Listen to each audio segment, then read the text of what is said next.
നമസ്തേ. വഖഫ് ഭേദഗതി നിയമത്തെ ചോദ്യം ചെയ്തുള്ള കോൺഗ്രസിൻ്റെയും മുസ്ലിം ലീഗിൻ്റെയും CPMൻ്റെയും ഹർജികളിൽ സുപ്രീം കോടതിയിൽ വിശദമായ വാദം ആരംഭിച്ചു. നിയമം സ്റ്റേ ചെയ്യണമെന്ന ഇവരുടെ ആവശ്യം കോടതി വാക്കാൽ തള്ളിയിട്ടുണ്ട്.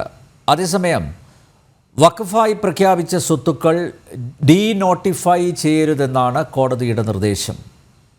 നാളെയും വാദം തുടരും. സർക്കാരിനും എതിർകക്ഷികൾക്കും ഒരുപോലെ അനുകൂലമായ നിർദ്ദേശങ്ങളടങ്ങുന്ന ഇടക്കാല ഉത്തരവാകുമോ സുപ്രീം കോടതി നാളെ പുറപ്പെടുവിക്കുക? നമുക്ക് പരിശോധിക്കാം. നിയമവിദഗ്ധൻ അഡ്വക്കേറ്റ് K. രാംകുമാർ, BJP വക്താവ് അഡ്വക്കേറ്റ് B. ഗോപാലകൃഷ്ണൻ, കോൺഗ്രസ് വക്താവ് VR Anoop, retired government under secretary Stalin Devan എന്നിവ അതിഥികളാവുന്നു. എല്ലാ അതിഥികളെയും ഈ സംവാദത്തിലേക്ക് സ്നേഹാദരങ്ങളോടെ സ്വാഗതം ചെയ്യുന്നു. ഒപ്പം പ്രേക്ഷകരെയും. Advocate K. രാംകുമാർ, വഖഫായി പ്രഖ്യാപിച്ച സ്വത്തുക്കൾ ഡീനോട്ടിഫൈ ചെയ്യരുത്, ഉപയോഗം വഴിയോ കോടതി ഉത്തരവ് വഴിയോ വഖഫായ സ്വത്തുക്കൾ അങ്ങനെ തന്നെ തുടരണം, വഖഫ് സമിതിയിൽ നാമനിർദ്ദേശം ചെയ്യുന്നവർ മുസ്ലിങ്ങൾ തന്നെ ആയിരിക്കണം, കലക്ടർമാർക്ക് അന്വേഷിക്കാം, പക്ഷേ അന്വേഷണം നടക്കുമ്പോൾ വഖഫ് സ്വത്തുക്കൾ അതല്ലാതാകില്ല, ഉപയോഗം വഴി വഖഫായ സ്വത്തുക്കളിൽ മാറ്റം വരുത്തുന്നതിൽ കോടതി ആശങ്ക രേഖപ്പെടുത്തിയിട്ടുണ്ട്. അങ്ങനെ വന്നാൽ വലിയ പ്രത്യാഘാതങ്ങൾ നേരിടേണ്ടി വരുമെന്നാണ് സുപ്രീം കോടതിയുടെ നിരീക്ഷണം. ശ്രീരാംകുമാർ, പാർലമെൻറ്റിൻ്റെ ഇരുസഭകളും മാരത്തോൺ ചർച്ച നടത്തി ഉണ്ടാക്കിയെടുത്തൊരു നിയമം കോടതി മുറിയിലെ ഏതാനും മണിക്കൂറുകളിലെ വാദങ്ങൾക്കൊടുവിൽ നിലം പരിശാക്കപ്പെടുമോ? എന്താണ് താങ്കളുടെ നിരീക്ഷണം?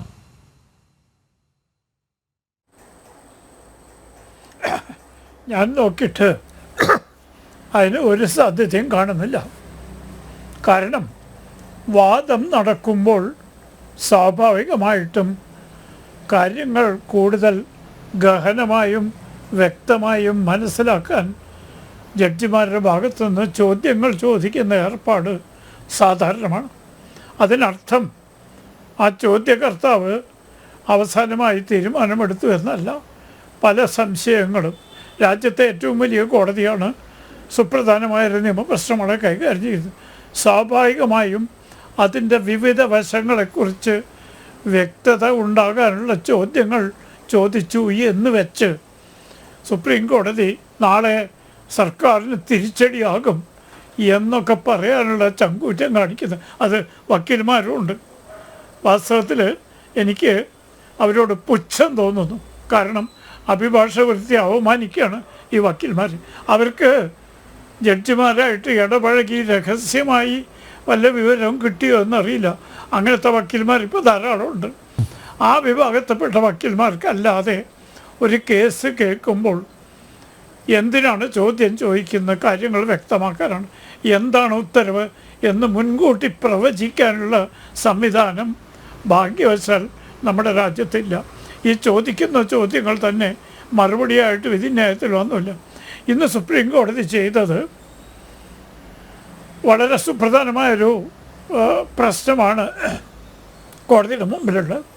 നിയമപ്രശ്നത്തെക്കാൾ രാഷ്ട്രീയ പ്രശ്നമാണ്. കാരണം മൂർഷിദാബാദിൽ ഉണ്ടായ ലഹളയെപ്പറ്റി പ്രത്യേകം എടുത്തു പറയാൻ സുപ്രീം കോടതി നിർദ്ദേശിച്ചു എന്നുള്ളത് കപടമതേതരവാദികളുടെ മുഖത്തേറ്റ അടിയാണ്.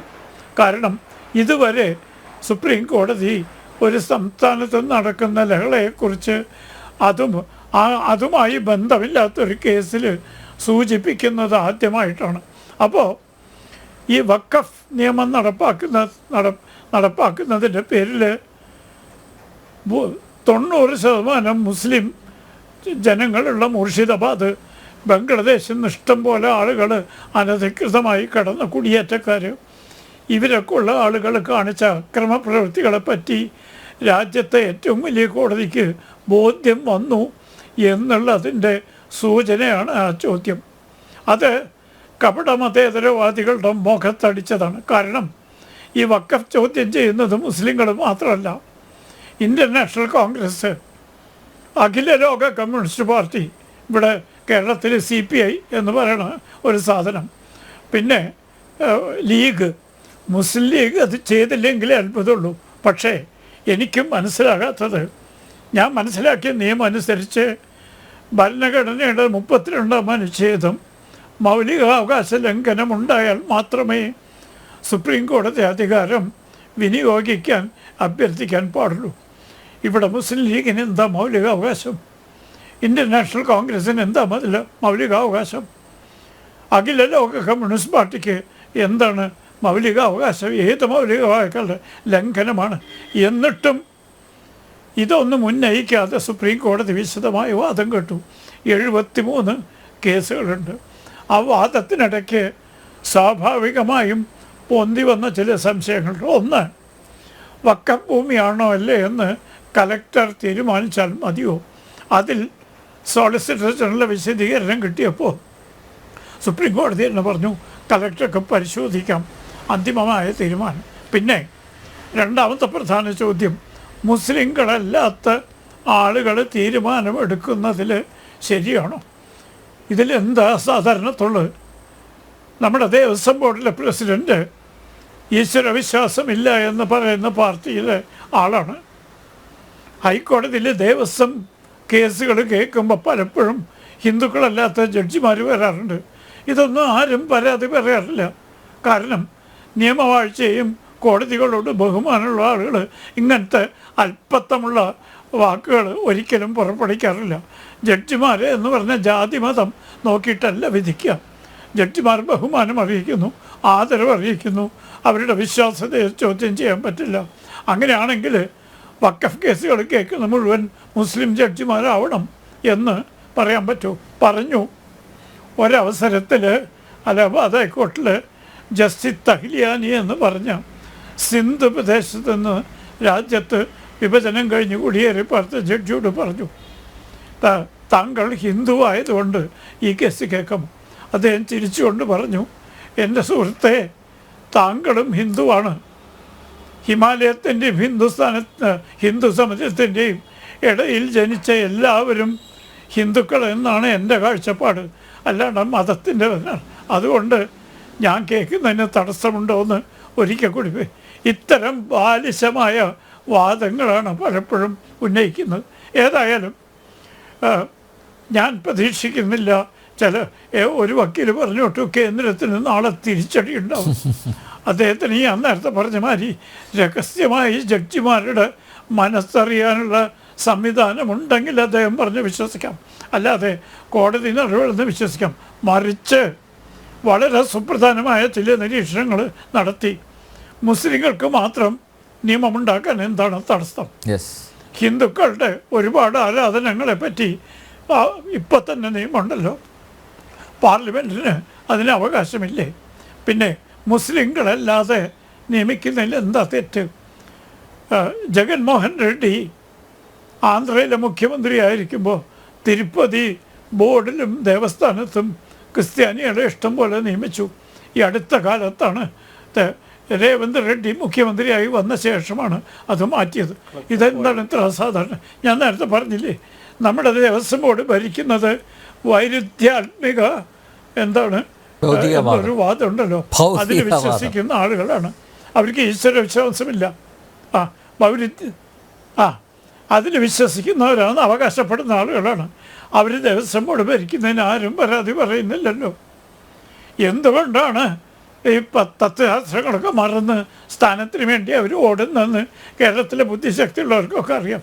പക്ഷേ ഇതൊന്നും ഇത്ര അസാധാരണത്വമില്ല. പിന്നെ ഇവിടെ വഖഫ് ട്രൈബ്യൂണലുണ്ട്.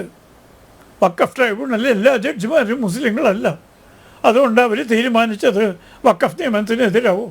ഇത്രയും ബാലിശമായ വാദങ്ങൾ ഈ 2025 സ്വാതന്ത്ര്യം കിട്ടി 70 കൊല്ലം കഴിഞ്ഞ ശേഷവും നമ്മുടെ രാജ്യത്ത് കേൾക്കുന്നുണ്ടല്ലോ എന്ന് ആലോചിക്കുമ്പോഴാണ് വാസ്തവത്തിൽ. അതാണ് ഞാൻ പറഞ്ഞത്, കപട മതേതരക്കാരുടെ പൊയ്മുഖം അഴിഞ്ഞു വീഴാനുള്ളൊരു സന്ദർഭമാണ്. ഈ അടുത്ത കാലത്ത് ഡൽഹിയിൽ തഹൗർ റാണയുടെ സന്ദർശനം പ്രമാണിച്ച് സ്വാഭാവികമായും ഡൽഹിയിൽ അദ്ദേഹത്തിന് അനുഭാവികളുണ്ട്. അദ്ദേഹത്തെ പൂമാലയിട്ട് സ്വീകരിക്കാൻ ധൈര്യമില്ലെങ്കിലും മാനസിക നിലയുള്ള ആളുകൾ ഡൽഹിയിലുണ്ട്. ഇതൊക്കെ കണക്കിലെടുത്തുകൊണ്ട് ഡൽഹിയിൽ ഘോഷയാത്രകൾ നിരോധിച്ചു. ആ നിരോധനത്തിൻ്റെ ഭാഗമായി വളരെ ഉത്തരേന്ത്യക്കാർ, പ്രത്യേകം ഡൽഹിക്കാർ വളരെ വിലപ്പെട്ടതാണെന്ന് കരുതുന്ന ഹനുമാൻ ചാലീസ് ഘോഷയാത്ര നിശ്ചയിച്ചു. ഞാൻ ചോദിക്കട്ടെ, ഇവിടുത്തെ ഏതെങ്കിലും പത്രം, ഇവിടുത്തെ ഏതെങ്കിലും രാഷ്ട്രീയ പ്രവർത്തകർ അതിനെക്കുറിച്ചൊരു വാക്ക് പറഞ്ഞു? നമ്മുടെ റബ്ബർ മുതലാളിയുടെ പത്രം മുഖപ്രസംഗം എഴുതിയിരിക്കണു, ആ കുരിശ് ഘോഷയാത്ര നിരോധിച്ചത് മതേതരത്തിൻ്റെ മരണമണിയാണെന്ന്. ഹനുമാൻ ചാലീസ് നിശ്ചയിച്ചതിനെ പറ്റി ഒരു വാർത്ത പോലും പറഞ്ഞിട്ടില്ല. ഇത് ഈ രാജ്യത്തെ ഭൂരിപക്ഷ സമുദായത്തെ അവഹേളിക്കലാണ്. ഒരു പത്ര മുതലാളി കാശിൻ്റെ ഹുങ്ക് കാണിച്ച് ഹിന്ദുക്കളെ അവമാനിക്കുകയും ഹിന്ദുക്കളുടെ കാര്യത്തിൽ ശ്രദ്ധ തിരിക്കുകയും കഴിയുന്നിടത്തോളം കുത്തി നോവിക്കുകയും ചെയ്യുന്നുണ്ട് എന്നുള്ളത് ഈ രാജ്യത്തെ ഹിന്ദു സമൂഹം തിരിച്ചറിയണം. കാരണം അവരുടെ പത്രവരിക്കാർ കൂടുതൽ ഹിന്ദുക്കളാണ്. ക്രിസ്ത്യാനികളെ മാത്രം വായിച്ചാൽ മുതലാളി ഇന്നത്തെ നിലയിൽ സമ്പന്നനാകുമായിരുന്നില്ല. അത് മനസ്സിലാക്കണം. സ്വന്തം ശക്തി മനസ്സിലാക്കാൻ ഹിന്ദു സമൂഹം പരിശ്രമിക്കാത്തത് കൊണ്ടാണ് ഈ കപടമതേതരത്വം ഇവിടെ കൊടികുത്തി വാഴുന്നത്. അവരുടെ പൊയ്മുഖം അഴിച്ചു കളയണമെങ്കിൽ ഹിന്ദു സമൂഹം മുന്നോട്ട് വരണം. അതുകൊണ്ട് സുപ്രീം കോടതി വിധി എന്താകും എന്ന് മുൻകൂട്ടി പ്രവചിക്കുന്ന ഏർപ്പാട് എനിക്കില്ല. ഞാനിപ്പോഴും സജീവമായി പ്രാക്ടീസ് ചെയ്യുന്ന ആളാണ്. അത് ശരിയായിക്കൊള്ളുന്നില്ല. സ്വാഭാവികമായും വളരെ പരിചിന്തനം നടത്തിയ ഒരു ഉത്തരവായിരിക്കും നാളെ ഉണ്ടാവുക. അല്ലെങ്കിൽ വീണ്ടും വാദത്തിന് വേണ്ടി വയ്ക്കില്ല. അതുകൊണ്ട് മുൻകൂട്ടി എന്തുണ്ടാകും എന്ന് പറയുന്നത് ശരിയല്ല എന്നുള്ളതാണ് എൻ്റെ അഭിപ്രായം. ഓക്കെ, അനൂപ്, എന്തായാലും നിങ്ങളുടെ പാർട്ടിയൊക്കെ ചേർന്ന വഖഫ് ഭേദഗതി നിയമത്തെ കോടതി കയറ്റിയിട്ടുണ്ട്. എന്താണ് കോൺഗ്രസിൻ്റെ പ്രതീക്ഷ? നാളെ ഒരു ഇടക്കാല ഉത്തരവ് ഉണ്ടാകും. കോൺഗ്രസിൻ്റെ പ്രതീക്ഷ എന്താണ്?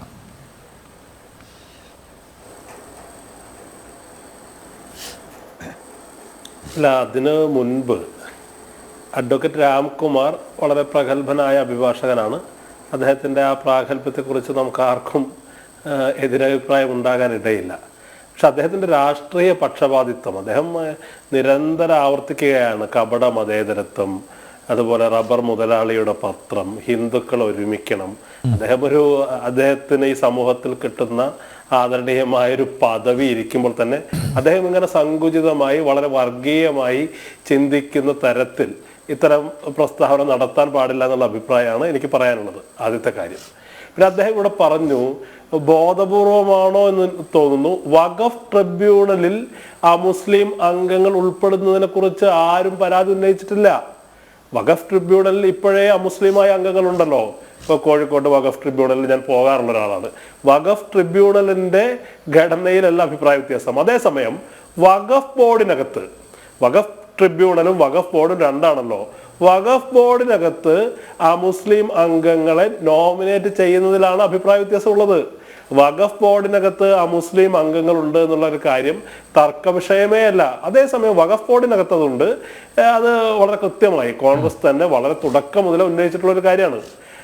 കോൺഗ്രസിന്റെ സംഘടനാ ജനറൽ സെക്രട്ടറി KC വേണുഗോപാൽ വളരെ തുടക്കം മുതലേ ലോക്സഭയിൽ പറഞ്ഞൊരു കാര്യമുണ്ട്.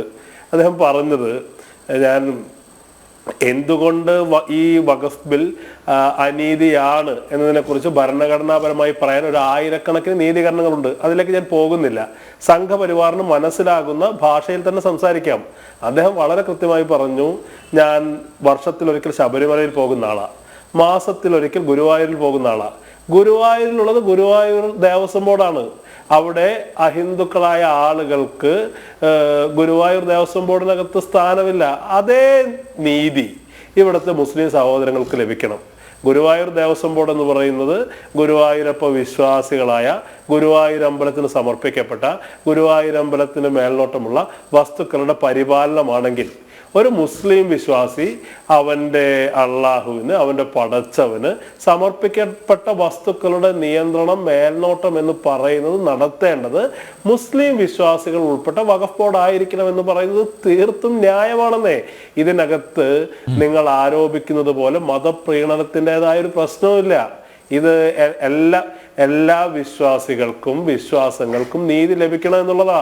അത് ഹിന്ദു വിശ്വാസമാകട്ടെ, അല്ലെങ്കിൽ മുസ്ലിം വിശ്വാസമാകട്ടെ, ക്രിസ്ത്യൻ വിശ്വാസമാകട്ടെ എന്നുള്ള ഉന്നതമായ മാനവികവും മതേതരത്തിൽ അധിഷ്ഠിതമായ നിലപാടാണ് കോൺഗ്രസ് ഉയർത്തിപ്പിടിച്ചത്. ഇപ്പൊ കോൺഗ്രസിനെ സംബന്ധിച്ചൊരു പുതിയ നിലപാടല്ലോ. ഗാന്ധിയുടെ വധത്തിന്റെ കാരണം എന്താ? വിഭജനാനന്തരം ഇവിടെ മുസ്ലിങ്ങളുടെ സ്വത്തിന് കാവൽ നിന്നു എന്ന് പറഞ്ഞുകൊണ്ടാണ് ഗോഡ്സെ അദ്ദേഹത്തെ വധിക്കുന്നത്. അപ്പോൾ ഗാന്ധിയുടെ ലെഗസി, ഗാന്ധിയുടെ കാലത്തെ ഉയർത്തിപ്പിടിച്ച ഒരു നിലപാടിന്റെ തുടർച്ച എന്ന രീതിയിലാണ് കോൺഗ്രസിനെ കാണുന്നത്. കോൺഗ്രസിനെ സംബന്ധിച്ച് ഇതിൽ ഒളിച്ചു വെക്കാനൊന്നുമില്ല. വളരെ കൃത്യമാണ്, വളരെ വ്യക്തമാണ്. ഇതൊരു ഇവിടെ ഏറ്റവും പ്രധാനപ്പെട്ട ഈ പുതിയ വഖഫ് ബില്ലിലെ ഏറ്റവും പ്രധാനപ്പെട്ട ഈ പറയുന്ന മതസ്വാതന്ത്ര്യത്തെ തകർക്കുന്ന വ്യവസ്ഥകൾ എന്താ? അതിനകത്ത് പറയുന്ന ഏറ്റവും സുപ്രധാനമായൊരു കാര്യം എന്ന് പറയുന്നത്, ഒരു മുസ്ലിം ആയതിനു ശേഷം 5 വർഷം സർക്കാർ നിരീക്ഷിക്കുന്ന പറയുന്നത്. അയാൾക്ക് അയാളുടെ സ്വത്ത് വഖഫ് ചെയ്യുന്നതിന് 5 വർഷം അയാൾ മുസ്ലിം ആണോ എന്നതിന്റെ നിരീക്ഷണം എന്ന് പറയുന്നത് സർക്കാരിനെ ഏൽപ്പിച്ചിരിക്കുക. അത് എങ്ങനെയാണ് സാധിക്കുക? ഒരാൾ മുസ്ലിം ആകട്ടെ, ഒരാൾ മാമോദിസ അല്ലെങ്കിൽ സ്നേഹലേപനം സ്വീകരിച്ച് ക്രിസ്ത്യാനിയാകട്ടെ, അല്ലെങ്കിൽ ഹിന്ദു മതം വിശ്വാസിയാകട്ടെ, അയാളുടെ വിശ്വാസത്തിന്റെ ആധികാരികത ഉറപ്പാക്കാനുള്ള ഏജൻസി എങ്ങനെയാണ് സർക്കാരാകുന്നത്? അതിനുള്ള എന്ത് മാനദണ്ഡമാണ് സർക്കാരിനുള്ളത്? എന്ത് ടൂൾ വെച്ചിട്ടാണ് സർക്കാർ വിശ്വാസം അളക്കുന്നത്? അപ്പം അതുകൊണ്ട് വിശ്വാസം എന്ന് പറയുന്നത് വൈയക്തികമായ ഒന്നാണ്, അത് വ്യക്തിനിഷ്ഠമാണ്. അതിനകത്ത് ഈ സർക്കാരിന്റെ ഇടപെടൽ, സർക്കാരിന്റെ ഓഡിറ്റിംഗ് എന്ന് പറയുന്നത് അനാശാസ്യമാണ് എന്നുള്ള നിലപാടാണ്. അതുപോലെ തന്നെ അത് ഇന്ന് കപിൽ സിബൽ ഉയർത്തിയ വളരെ പ്രധാനപ്പെട്ട ഒരു വാദമാണ് സുപ്രീം കോടതിക്കകത്ത്. എങ്ങനെയാണ് ഒരു 5 വർഷത്തേക്ക് ഒരാളുടെ വിശ്വാസത്തെ സർക്കാർ വിലയിരുത്തുന്നത്? അതുപോലെ തന്നെ ഇന്ന് ബഹുമാനപ്പെട്ട സുപ്രീം കോടതി ഇടക്കാല ഉത്തരവിലൂടെ തോട്ടിലെറിഞ്ഞൊരു കാര്യമില്ലേ? അവർ പറഞ്ഞത് എന്താ? ഇവിടെ ഈ പറയുന്ന ഉത്തരവ് പുറപ്പെടുവിച്ചിട്ടില്ല. വഖഫ് ബോർഡിനകത്ത് അമുസ്ലിം അംഗങ്ങളെന്ന വ്യവസ്ഥയെ അല്ല സുപ്രീം കോടതി നിരീക്ഷിച്ച പ്രധാനപ്പെട്ട ഒരു കാര്യം എന്താ?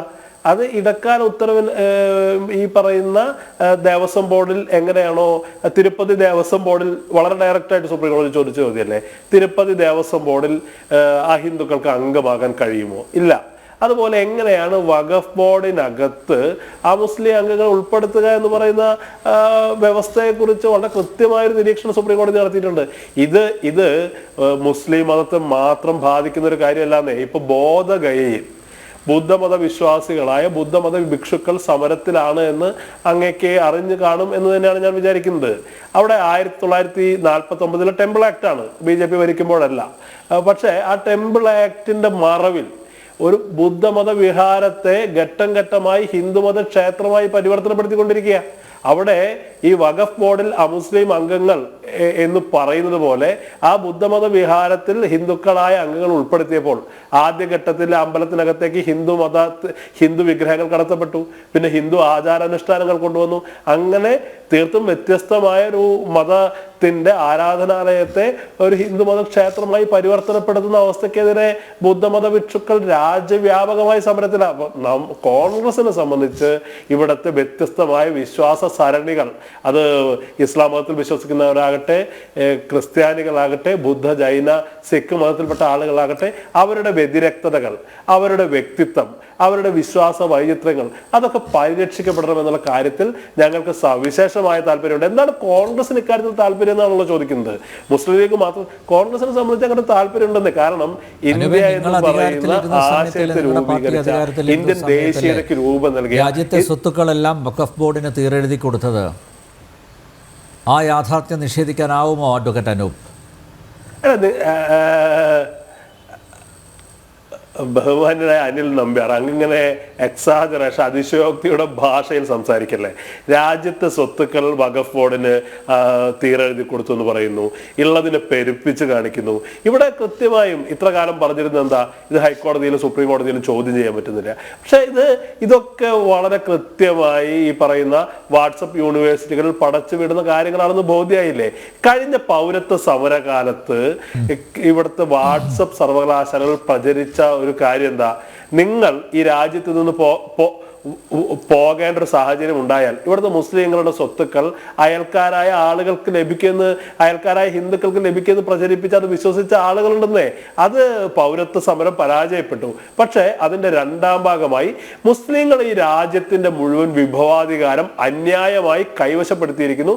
അതിൽ നിന്ന് ഈ രാജ്യത്തെ മുസ്ലിങ്ങളിൽ നിന്ന് ഇത്തരം സ്വത്തുക്കൾ മോചിപ്പിച്ചെടുക്കുമെന്ന് പറഞ്ഞ് ഒരു സമൂഹത്തിനെതിരെ വെറുപ്പ് പ്രസരിപ്പിക്കുന്ന തരത്തിൽ ഇവിടെ കൃത്യമായി ആസൂത്രിതമായ അജണ്ട നടത്തിക്കൊണ്ടിരിക്കുന്ന ബഹുമാന്യനായ ബിജെപിയുടെ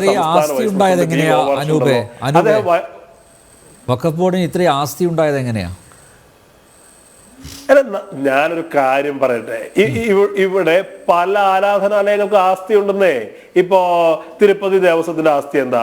പത്മനാഭസ്വാമി ക്ഷേത്രത്തിന്റെ ആസ്തി എന്താ? അത് ഇന്ത്യ പോലെ ഒരു വിശ്വാസത്തിന്റെ പാരമ്പര്യമുള്ള പള്ളികളുടെയും മോസ്കുകളുടെയും ചർച്ചുകളുമൊക്കെ ബന്ധപ്പെട്ട് കാലങ്ങളായി സ്വത്ത് സമ്പാദിക്കുകയും അത് സമാഹരിച്ചു വെക്കും. അതൊക്കെ ഒരു പ്രദേശത്ത് ഒതുങ്ങി നിൽക്കുകയാണ്, അല്ലാതെ രാജ്യം മുഴുവൻ ഇങ്ങനെ പരന്നു കിടക്കുകയല്ല അവരുടെ ആസ്തി, ആണോ? ഇപ്പൊ ശബരിമല അല്ല, ആ ഭാഗത്തെ ദേവസ്വം ബോർഡ് അതാണ്. വേറെ സ്ഥലത്ത് തിരുവിതാംകൂറിൽ ഉണ്ട്. അത്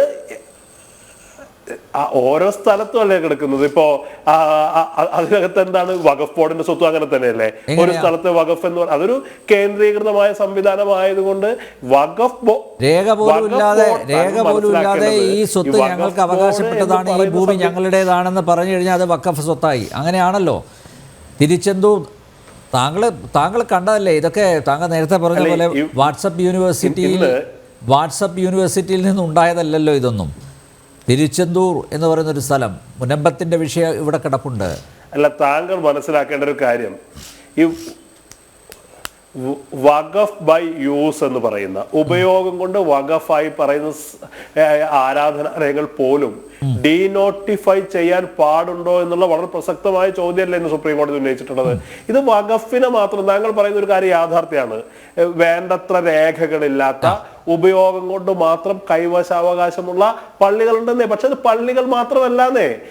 ഇന്ത്യയിലെ വ്യത്യസ്തമായ ആരാധനാലയങ്ങൾ, ഇവിടെ നാഷൻ സ്റ്റേറ്റ് ദേശരാഷ്ട്രം ഉണ്ടാകുന്നതിന് മുമ്പേ, ഈ പറയുന്ന പൊളിറ്റിക്കലായ അതിർത്തികൾ രൂപപ്പെടുന്നതിന് മുമ്പേ അങ്ങനെ ഉണ്ടായി കൈവശം വെച്ച നിരവധിയായ ആരാധനാലയങ്ങളുണ്ട്. ഇവിടെ എല്ലാ ആരാധനാലയങ്ങൾക്കും ആധാരം.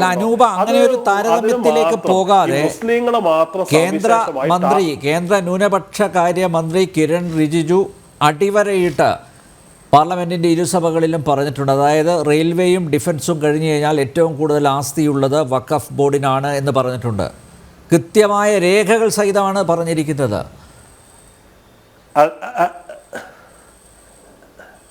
ഞാനൊരു കാര്യം ചോദിക്കട്ടെ, അങ്ങ് പറഞ്ഞ കാര്യം ശരിയാണ്.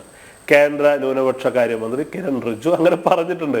പക്ഷെ ആ ബില്ല് അവതരിപ്പിക്കപ്പെട്ടതിന്റെ പിറ്റേ ദിവസം RSSന്റെ മുഖപത്രമായ ഓർഗനൈസറിൽ വന്ന ലേഖനം എന്താ? ഇവിടെ അതിലും കൂടുതൽ സ്വത്തുള്ളത് ക്രിസ്ത്യാനികൾക്കാ. അത് പെട്ടെന്ന് പിൻവലിക്കേണ്ടി വന്നു. പക്ഷെ ആ ലേഖനത്തിന്റെ പരാമർശം തെറ്റാണെന്നോ ലേഖനത്തിന്റെ ഉള്ളടക്കം തെറ്റാണെന്നോ ആരും പറഞ്ഞിട്ടില്ല. അതോട് വസ്തുതയായി നിലനിൽക്കുക. അനധികൃതമായി രാജ്യത്തിന്റെ സ്വത്ത് ആരൊക്കെ കൈവശപ്പെടുത്തിയിട്ടുണ്ടോ അതെല്ലാം ചോദ്യം ചെയ്യപ്പെടേണ്ടതാണ്. അത് ഹിന്ദുവായാലും ക്രിസ്ത്യാനിയായാലും മുസ്ലിം ആയാലും ചോദ്യം ചെയ്യപ്പെടേണ്ടതാണെന്നുള്ള അഭിപ്രായമുള്ള ആളാണ് ഞാൻ.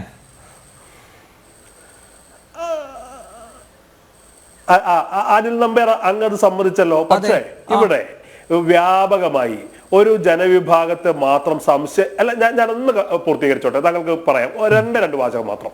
ഇവിടെ വ്യാപകമായി ഒരു ജനവിഭാഗത്തെ മാത്രം സംശയത്തിന് നേരിൽ നിർത്തിക്കൊണ്ട് ഒരു വിഭാഗത്തിനെതിരെ വെറുപ്പ് പ്രസരിപ്പിക്കുന്ന സാഹചര്യം ഉണ്ടായിരിക്കുക. ഇവിടെ ബഹുമാന്യനായ B. ഗോപാലകൃഷ്ണൻ, അദ്ദേഹം BJPയുടെ സംസ്ഥാന വൈസ് പ്രസിഡന്റ് ആണല്ലോ.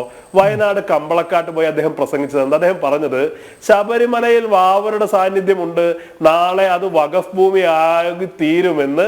ഗോപാലകൃഷ്ണൻ വക്കീലിനത് അറിയാത്ത ആളാണെന്ന് ഞാൻ വിചാരിക്കുന്നില്ല. അദ്ദേഹം വ്യക്തിപരമായ അത്തരം വർഗീയത വെച്ച് പുലർത്തുന്നുണ്ടോ എന്നുള്ള കാര്യത്തിൽ പോലും എനിക്ക് സംശയമുണ്ട്. പക്ഷേ അദ്ദേഹം വർഗീയത ഉദ്ദീപിപ്പിക്കാൻ വേണ്ടി അദ്ദേഹത്തെ പോലൊരാൾ ബോധപൂർവമോ അബോധപൂർവമോ ആവർത്തിച്ച് പറഞ്ഞുകൊണ്ടിരിക്കുകയാണ്. അദ്ദേഹം ഒരു സാധാരണ തരത്തിൽപ്പെട്ട ഒരു പ്രവർത്തകനല്ലോ. ബി ജെ പിയുടെ മുഖമായി, ബി ജെ പിയുടെ ഉത്തരവാദിത്തപ്പെട്ട നേതാവായി എത്രയോ കാലമായി കേരളീയ പൊതുമണ്ഡലത്തിലുള്ള ആളാ. അപ്പൊ ബി ഗോപാലകൃഷ്ണനെ പോലെ പലപ്പോഴും മിതവാദിയാണെന്ന് അവകാശപ്പെടുന്ന അദ്ദേഹത്തെ പോലുള്ള ആൾ പോലും പറയുന്നത് എന്താ? ശബരിമല എന്ന് പറയുന്ന മലയാളിയെ സംബന്ധിച്ച് അങ്ങേറ്റം വൈകാരികമായ ഒരു പരിസരം നാളെ ഇവിടുത്തെ മുസ്ലിങ്ങൾ കൈയടക്കും, വഖഫ് ഭൂമിയാകും, വാവര് നടയുള്ളത് കൊണ്ടെന്ന് പച്ച നുണ ആവർത്തിച്ച് ഇങ്ങനെ പടച്ചു വിട്ടുകൊണ്ടിരിക്കുക. ഇത് കേരളത്തിലെ സ്ഥിതിയാണ്, ഉത്തരേന്ത്യയിലെ സ്ഥിതിയല്ല. അപ്പോ ഇതിനകത്ത് വഖഫ് ബില്ലുമായി കണ്ണൂർ ജില്ലയിലെ തളിപ്പറമ്പ് ശ്രീ രാജരാജേശ്വര ക്ഷേത്രത്തിന്റെ സ്വത്ത് പോലും വഖഫിൻ്റെതാണെന്ന് അവർ ക്ലെയിം ചെയ്തല്ലോ. അപ്പോ അഡ്വക്കേറ്റ് ബി ഗോപാലകൃഷ്ണനെ പോലുള്ള ഒരാൾക്ക് സംശയിക്കാമല്ലോ.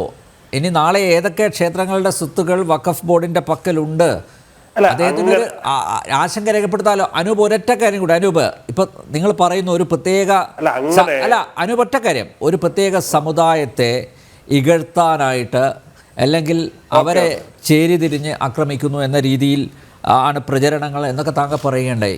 നോക്കൂ, ഈ ബില്ല് പാർലമെൻറ്റിൽ അവതരിപ്പിച്ച സമയത്ത് പാർലമെൻറ്റ് മന്ദിരത്തിന് പുറത്ത് നരേന്ദ്രമോദിക്ക് ജയ് വിളിച്ചത് സാധാരണക്കാരായ മുസ്ലിം സ്ത്രീകളാണ്. അനൂപേ, മുത്തലാഖ് നിരോധിച്ച സമയത്തും നരേന്ദ്രമോദിയെ പ്രകീർത്തിച്ചത്, നരേന്ദ്രമോദിക്ക് വേണ്ടി ജയ് വിളിച്ചത് മുസ്ലിങ്ങളാണ്. അപ്പോൾ അവിടെ എന്താ സംഭവിക്കുന്നത്? നിങ്ങളാണ് ഇവരിൽ അരക്ഷിതാവസ്ഥ വളർത്തുന്നത്. കാരണം നിങ്ങളുടെ രാഷ്ട്രീയത്തിന് പിടിച്ചു നിൽക്കണമെങ്കിൽ, അതിജീവിക്കണമെങ്കിൽ മുസ്ലിങ്ങൾ എന്നും അരക്ഷിതരായിരിക്കണം. അതുകൊണ്ട് നിങ്ങളാണ് ഈ വിഷം ഇഞ്ചക്ട് ചെയ്യുന്നത്. അതല്ലേ അതിൻ്റെ യാഥാർത്ഥ്യം? ഒരിക്കലുമില്ല. ഞാൻ താങ്കൾ പറഞ്ഞതിനോട് ഞാൻ മറുപടി പറയാം. നമ്മളൊക്കെ ഡൽഹിയിൽ പോയിട്ടുള്ള ആളുകളല്ലേ. ഡൽഹിയിൽ കുറച്ചു പേരുടെ പ്രകടനം സംഘടിപ്പിക്കാനാണോ പാട്, അല്ലെങ്കിൽ കുറച്ച് അങ്ങനെ ആളുകളെ വിലക്കെടുക്കാനാണോ പാട്? കേരളത്തിൽ തന്നെ CPM-ൽ ആയിരുന്ന ഇവിടെ ബി ഗോപാലകൃഷ്ണനെ പോലെയുള്ള പൈസ കൊടുത്ത് ഇറക്കുന്നതാണ് ഡൽഹിയിലെ കോൺഗ്രസ്. ബി ഗോപാലകൃഷ്ണനെ പോലുള്ള ആളുകളുടെ തലയ്ക്ക് മുകളിൽ ദേശീയ അല്ല, ഇത് നിങ്ങൾ ഡൽഹിയിലെ ആ പ്രകടനത്തിൽ പങ്കെടുത്ത ആളുകളാണോ ഇവിടെ മുസ്ലിങ്ങളുടെ പ്രാതിനിധ്യമുള്ളത്? കേരളത്തിൽ അങ്ങനെയാണോ നിങ്ങൾ കണക്കാക്കുന്നത്? അങ്ങനെയാണെങ്കിൽ ഈ മുസ്ലിങ്ങളുടെ പിന്തുണയുണ്ട്, മുസ്ലിങ്ങൾ ഞങ്ങളെ പോലെയാണ്, ഞങ്ങളുടെ കൂടെയാണെന്നൊക്കെ പറയുന്ന ഈ പാർട്ടി എത്ര മുസ്ലിം ലോക്സഭാ ഏറ്റവും കൂടുതൽ കെടുതികൾ അനുഭവിക്കുന്നതും മുസ്ലിങ്ങളല്ലേ? അല്ലേ? സാധാരണക്കാരായ മുസ്ലിങ്ങളല്ലേ? അവരുടെ സ്വത്തുക്കളും അന്യാധീനമായി കൈവശപ്പെടുത്തിയിരിക്കില്ല. ഞാനൊരു കാര്യം പറയട്ടെ. ബഹുമാന്യനായ നമ്മുടെ പ്രധാനമന്ത്രി പറഞ്ഞത് എന്താ? മുസ്ലിം വിധവകൾ ഇതിനെ സപ്പോർട്ട് ചെയ്യുന്ന. എത്ര മുസ്ലിം വിധവകൾ വിധവകളാകാൻ കാരണമായ കലാപങ്ങളെ കുറിച്ച് ഞാൻ പറയേണ്ടതുണ്ടോ? ഇതൊക്കെ ആരാണ് തിരിച്ചറിയാതിരിക്കുന്നത്? ഇവിടെ നിങ്ങൾ പറയുന്നു മുസ്ലിം സ്ത്രീകളുടെ വലിയ തോതിലുള്ള പിന്തുണ നിങ്ങൾക്കുണ്ട്. ഞാൻ അംഗീകരിക്കാം, ഒരു വാദത്തിന് വേണ്ടി അംഗീകരിക്കാം. എത്ര മുസ്ലിം സ്ത്രീകൾ നിങ്ങളുടെ MP-മാരായിട്ടുണ്ട്? ഇന്ത്യയിൽ മുസ്ലിം ജനസംഖ്യ എന്ന് പറയുന്നത് വളരെ കൃത്യമായ ചെറുതല്ലാത്ത ഒന്നാണെന്ന് പറയുന്നുണ്ടല്ലോ. നിങ്ങളുടെ കൂടെ ഉണ്ടെങ്കിൽ അവരെന്താണ് പാർലമെന്റിൽ നിങ്ങളുടെ കൂടെ ഇല്ലാത്തത്, രാജ്യസഭയിൽ ഇല്ലാത്തത്? പറയുന്ന സന്ദർഭങ്ങളിൽ കുറച്ച് ആളുകളെ ഉപയോഗിക്കുന്നു എന്നല്ലാതെ ജയിച്ചു കയറിയതാരാ? BJP സ്ഥാനാർത്ഥികളല്ലേ?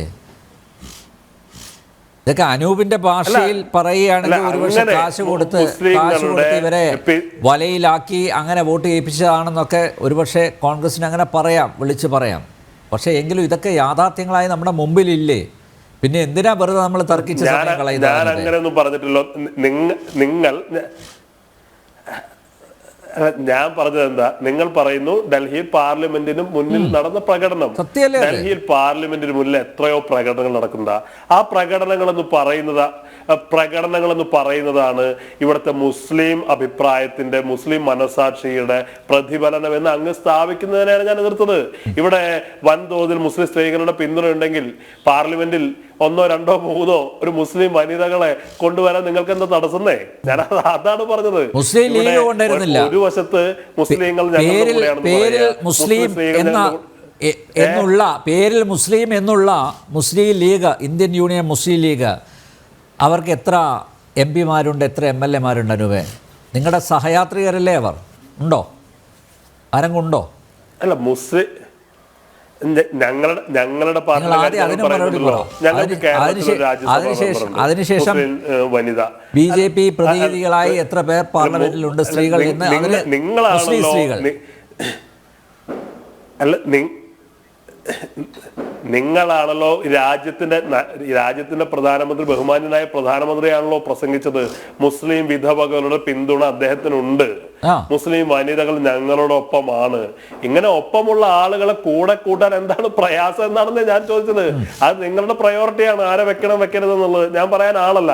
പക്ഷെ ഇവിടെ സാമൂഹിക നീതിയെ കുറിച്ച് സംസാരിക്കുമ്പോൾ, വനിതാ ശാക്തീകരണത്തെ കുറിച്ച് സംസാരിക്കുമ്പോൾ, ശാക്തീകരണം എന്ന് പറയുന്നത് ഇതിൽ മാത്രം ഒതുങ്ങി നിൽക്കേണ്ട ഒന്നല്ലല്ലോ.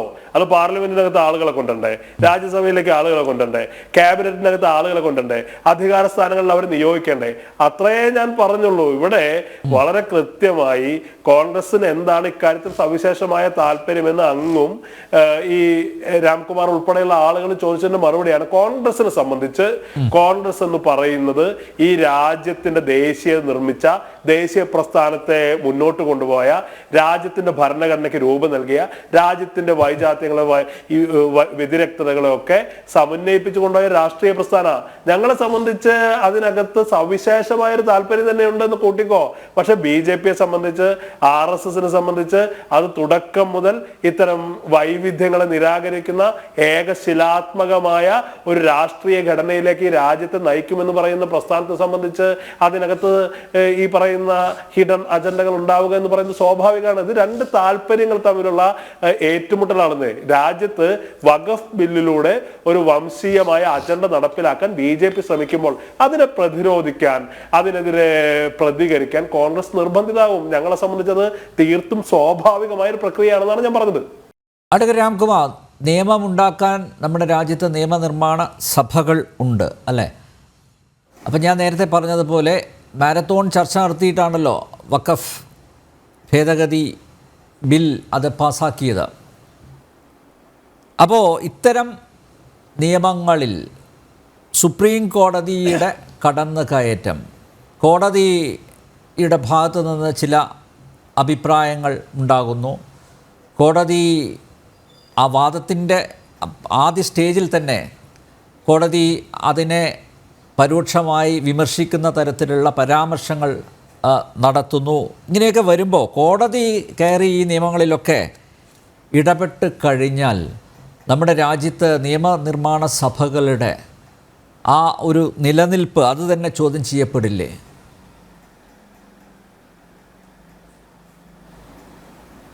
അതല്ല, ഈ സമീപകാലത്ത് സുപ്രീം കോടതിയിൽ നടന്ന ചില സംഭവങ്ങൾ നമ്മുടെ ഭരണഘടനയുടെ അടിസ്ഥാന തത്വങ്ങൾക്ക് വിരുദ്ധമായിട്ടാണ്. ഉദാഹരണത്തിന് നമ്മുടെ ഭരണഘടന നിലനിൽക്കുന്നത് 3 സ്തംഭങ്ങളിലാണ്: നിയമനിർമ്മാണം, നിർവഹണ വിഭാഗം, നീതിന്യായം. ഇതിലൊരു ഘടകം മറ്റൊന്നിൽ അതിക്രമിച്ച് കയറാൻ പാടില്ല. ആ ഘടകത്തിന് നീക്കിവെച്ച കാര്യങ്ങൾ ചെയ്യാൻ പാടില്ല എന്നുള്ളതാണ് ഭരണഘടനയുടെ അടിസ്ഥാന തത്വം. ഇത് സുപ്രീം കോടതി പല വിധിന്യായങ്ങളിലും വ്യക്തമാക്കിയിട്ടുണ്ട്. ചുരുക്കത്തിൽ കോടതി നടപടികളെ പറ്റി വിമർശിക്കാൻ അസംബ്ലിക്ക് പോലും അവകാശമില്ല. അതിന് പ്രത്യേക അനുച്ഛേദമുണ്ട്.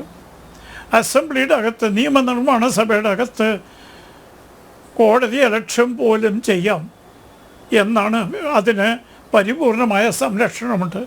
നിർവഹണ വിഭാഗത്തിനാകട്ടെ ഈ 2 കൂട്ടരും പറയുന്നത് നടപ്പാക്കാൻ, ഒന്ന് മറ്റൊന്നിന് അതിക്രമിച്ചു. ഇവിടെ എന്താ നടന്നത്? നിയമനിർമ്മാണം 2 ജഡ്ജിമാരെ ഏറ്റെടുത്തിരിക്കുകയാണ്.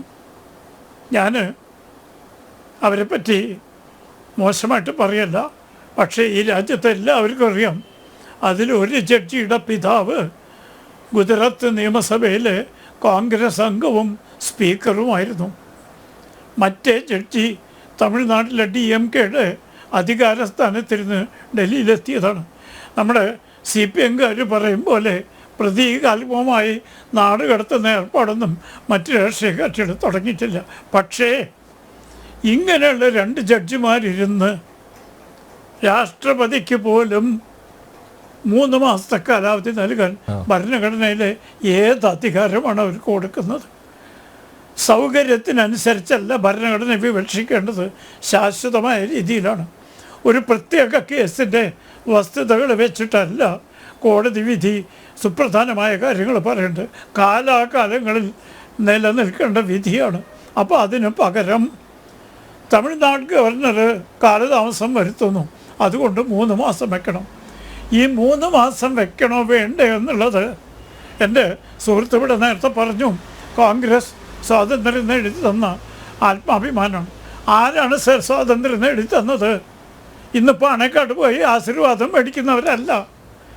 കോൺഗ്രസ്സിൽ ഒരു പുതിയ അംഗം ചേർന്നാൽ നിർബന്ധമായിട്ടും പാണക്കാട് പോയി ആശീർവാദം ആദ്യം വാങ്ങിയിട്ട് കതറെടുത്ത് DCC ഓഫീസിൽ ചെല്ലാൻ പറ്റുള്ളൂ. ആ ഗതികേട് ഉണ്ടായിരുന്ന കോൺഗ്രസ്സുകാരല്ല. നേരെ മറിച്ച് ജീവിതം മുഴുവൻ രാജ്യത്തിന് വേണ്ടി ത്യാഗം ചെയ്ത് സ്വത്തുക്കൾ നഷ്ടപ്പെടുത്തി ബ്രിട്ടീഷ് പോലീസുകാരുടെ ഭീകരമായ മർദ്ദനമേറ്റ് രാജ്യത്തിന് വേണ്ടി ശബ്ദിച്ച് ഉള്ള ധീരദേശാഭിമാനികൾ, വിവിധ സമുദായത്തിൽപ്പെട്ട ആളുകൾ. ഞാൻ പേര് പറയണോ? സർ സബിദ്ദീൻ കിച്ചലു, KM മുൻഷി, ഗുലാബായി ദേശായി തുടങ്ങിയ രാഷ്ട്രീയ നേതാക്കന്മാർ, ഡോക്ടർ അംബേദ്കർ, സർ അല്ലാടി കൃഷ്ണസ്വാമിയർ തുടങ്ങിയ നിയമവിദഗ്ധർ, ഇവരൊക്കെ കൂടി ആലോചിച്ചുണ്ടാക്കിയ ഭരണഘടനയാണ്. ആ ഭരണഘടന ഉണ്ടാക്കുന്ന അവസരത്തിൽ പ്രസിഡൻറ്റിന് കാലാവധി വയ്ക്കണമെന്ന് ചർച്ച ഉണ്ടായി. ഡോക്ടർ അംബേദ്കർ പറഞ്ഞു, നമ്മുടെ രാഷ്ട്രപതി ഉന്നതമായ സ്ഥാനം വഹിക്കാനാണ് നമ്മൾ സംവിധാനം ഉണ്ടാക്കുന്നത്. നമ്മുടെ ചീഫ് ജസ്റ്റിസ് ഏറ്റവും നീതിന്യായ ചരിത്രത്തിൻ്റെ പ്രസ്ഥാനത്തിൻ്റെ ഏറ്റവും ഇവർക്കൊക്കെ തെറ്റ് പറ്റും എന്ന ധാരണയിൽ ഒരു നിയമം ഉണ്ടാക്കാൻ പാടില്ല എന്ന് കോൺസ്റ്റിറ്റ്യൂവൻ്റ് അസംബ്ലി ഡിബേറ്റ് വായിക്കുന്ന ആർക്കും മനസ്സിലാവും.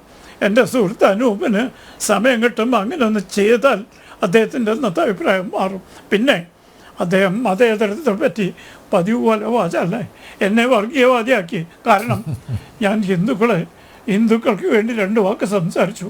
അദ്ദേഹത്തിന് ഹിന്ദു എന്ന് കേട്ടാൽ തന്നെ വർഗീയമാണ്. പാവം. എനിക്ക് വാസ്തവത്തിൽ കോൺഗ്രസ്സുകാരുടെ സഹതാപമുണ്ട്. കാരണം ചത്ത കുതിര എന്ന് പറഞ്ഞത് പാകിസ്ഥാൻ്റെ സഹസ്ഥാപകനായ സാക്ഷാൽ ജവഹർലാൽ നെഹ്റു ആണ്. ആ ചത്ത കുതിരയെ നിങ്ങളിന്ന് പടക്കുതിരയാക്കിയില്ലേ? പിന്നെ ഇടയ്ക്കിടയ്ക്ക് അദ്ദേഹം പറയാറുണ്ട് പിന്നെ കൂട്ടക്കൊലയെ പറ്റി. എൻ്റെ പ്രിയപ്പെട്ട അനൂപേ, ഡൽഹിയിലെ സിഖുകാരെ നിങ്ങൾ കെട്ടിപ്പിടിച്ചിട്ടാണോ കൊന്നത്? ഡൽഹി ഹൈക്കോടതിയും സുപ്രീം കോടതിയും എന്താ പറഞ്ഞ്? സജ്ജൻ കുമാറിൻ്റെ പ്രായം കണക്കിലെടുത്ത് ഞങ്ങൾ വധശിക്ഷ നൽകുന്നില്ല. ആരാ സജ്ജൻ കുമാർ? എൻ്റെ സുഹൃത്ത് അനൂപിന് അറിയാലോ. ഡൽഹി പ്രദേശത്തിലെ ഏറ്റവും വലിയ കോൺഗ്രസ് നേതാവ്. അദ്ദേഹം ഈ രാജ്യത്തിന് വേണ്ടി എല്ലാ കാലത്തും ത്യാഗം സഹിക്കുകയും പട്ടാളത്തിലും മറ്റതിലും കൂടുതൽ കാലം സേവനം അനുഷ്ഠിക്കുന്ന നിരപരാധികളായ സിഖുകളെ കൂട്ടക്കൊല നടത്തിയ പാരമ്പര്യമുള്ള പാർട്ടിയാണ് ഇന്ന് മതേതരത്തെ പറ്റി സംസാരിക്കുന്നത്. എൻ്റെ സുഹൃത്ത് അനൂപേ, പാണേക്കാട്ടിൽ നിന്ന് എത്ര അനുഗ്രഹം മേടിച്ചാലും നിങ്ങളുടെ ഈ കറ നിങ്ങൾക്ക് മാറ്റി എന്നെ വർഗീയവാദി എന്ന് വിളിച്ചോളൂ. നിങ്ങൾക്ക് കോൺഗ്രസ്സുകാർ എങ്ങനെ വിളിക്കുന്നത് ഞാനൊരു അഭിമാനമായിട്ട് കാണും. കാരണം കപട മതേതരത്വത്തിൻ്റെ വക്താക്കളായ കോൺഗ്രസ്സുകാർ ഇന്ന് ബലഹീനത കൊണ്ട്, നിസ്സഹാവസ്ഥ കൊണ്ട് പാണേക്കാട് അഭയം പ്രാപിച്ചാണ് കേരളത്തിലടക്കം നിലനിൽക്കുന്നത്. വയനാട്ടിലെ 6 മുസ്ലിം മണ്ഡലങ്ങളിൽ നിന്ന് നിങ്ങളുടെ നേതാവിനെ ജയിപ്പിച്ചെടുക്കാൻ ലീഗിൻ്റെ അനുഗ്രഹം ഇല്ലായിരുന്നെങ്കിൽ നടക്കില്ല എന്ന് രാഷ്ട്രീയത്തിൻ്റെ ബാലപാഠം അറിയാവുന്നവർക്കും. അതുകൊണ്ട് അനൂപ്, മതേതരത്തെപ്പറ്റി അധികം ഞെളിയണ്ട. നിങ്ങളുടെ മതേതരത്തെ ഞങ്ങൾ ധാരാളം കണ്ടതാണ്. ഈ ഇരട്ടത്താപ്പ്, അത് ഞാൻ നേരത്തെ പറഞ്ഞല്ലോ, ഹനുമാൻ ചാലിസ് നിരോധിച്ചാൽ മതേതരത്വം, പിന്നെ അതേ കാരണം കൊണ്ട്, സുരക്ഷാ കാരണം കൊണ്ട് കുരിശ് ഘോഷയാത്ര നിരോധിച്ചാൽ ഉടനെ മത ഇത്. ഈ ഇരട്ടത്താപ്പ് മനസ്സിലാക്കാൻ നമ്മുടെ മുസ്ലിം സഹോദരിമാർ വരെ മനസ്സിലാക്കിയിരിക്കണം. ഇല്ലാത്ത ഭീതി നിങ്ങൾ അവരുടെ മനസ്സ് കുറ്റിക്കയറ്റി. കുറച്ചു കാലം CAA പറഞ്ഞു, ഇപ്പം മറ്റൊന്ന് കിട്ടിയിരിക്കുന്നു വഖഫ്. ഇതും പരാജയപ്പെടും. നിങ്ങളുടെ പണ്ട് മഹത്തായിരുന്ന പ്രസ്ഥാനത്തെ സ്വന്തം നിലയ്ക്ക് കെട്ടിപ്പടുക്കാൻ, അല്ലാതെ പാണക്കാട്ടിൻ്റെ ഔദാര്യത്തിൽ അവരുടെ തുണി പിടിച്ചുകൊണ്ട് നടക്കുന്നതിന് പകരം ജനങ്ങളുടെ ആദരവ് കിട്ടണമെങ്കിൽ ഒരു കാലത്ത് മഹത്തായിരുന്ന ഇന്ത്യൻ നാഷണൽ കോൺഗ്രസിൻ്റെ ആശയങ്ങളിലേക്ക് നിങ്ങൾക്ക് തിരിച്ചു പോകാൻ സന്മനസ്സുണ്ടാകട്ടെ. ഈ കപട മതേതരത്വം മാറ്റിവെക്കും. പിന്നെ വഖഫിലേക്ക് വരാം. അതാണ് എന്നോട് ചോദിച്ചത്. മിനിങ്ങാന്ന് വെല്ലൂര് ധാരാളം മുസ്ലിം നിവാസികൾ താമസിക്കുന്ന സ്ഥലമാണ്. 150 വീട്ടുകാരോട് വഖഫ് ബോർഡ് ഒഴിഞ്ഞു പോകാൻ പറഞ്ഞു. കാരണം വഖഫ് പ്രഖ്യാപിച്ചു. ആ പ്രദേശം മുഴുവൻ വഖഫിന്. നിങ്ങളുടെ പാർട്ടിപ്പെട്ട ഒരു കോൺഗ്രസ്സുകാരൻ പറഞ്ഞത് എത്രയും വേഗം സമയം ചോദിച്ച് ഒഴിഞ്ഞു പോകണം. ഇതാണ് നിങ്ങളുടെ മതേതരത്വം. കാലാകാലങ്ങളിലായിട്ട് അവിടെ താമസിച്ചിരുന്ന പാവപ്പെട്ട 150 കുടുംബക്കാരോട് വഖഫ് പറഞ്ഞു, ഇത് ഞങ്ങളുടെ വഖഫ് ഭൂമിയാണ്, നിങ്ങൾ ഒഴിഞ്ഞു പോകണം അല്ലെങ്കിൽ ഒഴിപ്പിക്കും എന്ന് പറയുമ്പോൾ കപട മതേതരത്വത്തിൻ്റെ പേരിൽ ആ പാവപ്പെട്ടവരെ സഹായിക്കുന്നതിന് പകരം ഒഴിയണം എന്ന് പറയുന്നവരുടെ ശബ്ദമുയർത്താൻ ഇന്ത്യൻ നാഷണൽ കോൺഗ്രസിൻ്റെ ഗതികേട് ആലോചിക്കുമ്പോൾ വാസ്തവത്തിൽ ഞങ്ങൾക്ക് സഹതാപമുണ്ട്. വെറുതെ അല്ല ഈ രാജ്യത്തെ ജനങ്ങൾ ആ പാർട്ടിയെ നിരാകരിച്ചത്. ഇന്ന് ലീഗിൻ്റെ സഹായത്തിൽ കുറച്ച് MLA നിങ്ങൾക്ക് കിട്ടും. പക്ഷേ അത് ശാശ്വതമല്ല. കഴിഞ്ഞവണ സമാജ്വാദി പാർട്ടിയുടെ സഹായത്തിൽ ചില ആളുകളൊക്കെ പാർലമെൻറ്റിലേക്ക് കടന്നു. അത് ശാശ്വതമല്ല. രാഷ്ട്രീയത്തിൽ ശാശ്വതമാണെങ്കിൽ ആദർശശുദ്ധിയും സംശുദ്ധിയും കാഴ്ചപ്പാടുകൾ വ്യക്തതയും വേണം എൻ്റെ സുഹൃത്ത് അനൂപേ. അല്ലാണ്ട് മുദ്രാവാക്യങ്ങളും വെറുതെ വലിയ ഒച്ചയുണ്ടാക്കുന്ന ശബ്ദങ്ങളും ഉണ്ടാക്കി എതിരാളികളെ മുഴുവൻ വർഗീയവാദികൾ എതിരഭിപ്രായം പറയുന്നത് എനിക്കതിൽ പരാതിയില്ല കേട്ടോ. പ്രത്യേകിച്ചും ഒരു കോൺഗ്രസ്സുകാരൻ എന്നെ വർഗീയവാദി എന്ന് വിളിക്കുന്നത് ഞാൻ വലിയ അഭിമാനമായിട്ടാണ് കാണും. കാരണം അവരുടെ കാപട്യം ഓരോ ദിവസവും വ്യക്തമായിക്കൊണ്ടിരിക്കുകയാണ്. ഈ രാജ്യത്തെ ചിന്തിക്കാനും പ്രബുദ്ധരായ ജനങ്ങൾ ഈ കാപട്യം കണ്ടുകൊണ്ടിരിക്കുകയാണ്. അവരുടെ വിധേയത്വം, സഹതാപം അറിയിക്കുന്ന വിധേയത്വം ഈ രാജ്യത്തെ ജനങ്ങൾ കണ്ടുകൊണ്ടിരിക്കുകയാണ്. അതുകൊണ്ട് വഖഫ് ഭൂമി എത്രയാണെന്ന് ആർക്കും അറിയില്ല. അവർ അവകാശപ്പെടുന്ന ലക്ഷക്കണക്കിന് ഏക്കറുണ്ടെന്നാണ്. ഇന്ന് ബഹുമാനപ്പെട്ട ചീഫ് ജസ്റ്റിസ് എന്താ പറഞ്ഞത്? ഡൽഹി ഹൈക്കോടതി വഖഫ് ഭൂമിയിലാണ്. അതെന്താ എൻ്റെ ശ്രീ അനൂപ് പറയാത്തത്? അദ്ദേഹത്തിൻ്റെ കപട മതേതരത്വത്തിന് യോജിക്കാത്ത പരാമർശമായതുകൊണ്ട് അദ്ദേഹത്തിന് സൗകര്യം കണ്ടില്ല എന്നടിക്കുകയാണ്. ഇന്ത്യയുടെ ചീഫ് ജസ്റ്റിസ് ആയിരിക്കുന്ന ആൾ ഇന്ന് അഭിഭാഷകരോട് ചോദിച്ചു, ഡൽഹി ഹൈക്കോർട്ട് സുപ്രീം കോടതി ഇരിക്കുന്ന ഏതാണ്ട് 1 കിലോമീറ്റർ ദൂരെ ഇരിക്കുന്നതാണ്, അത് വഖഫ് പ്രോപ്പർട്ടിയാണെന്ന് പറയുന്നുണ്ടല്ലോ.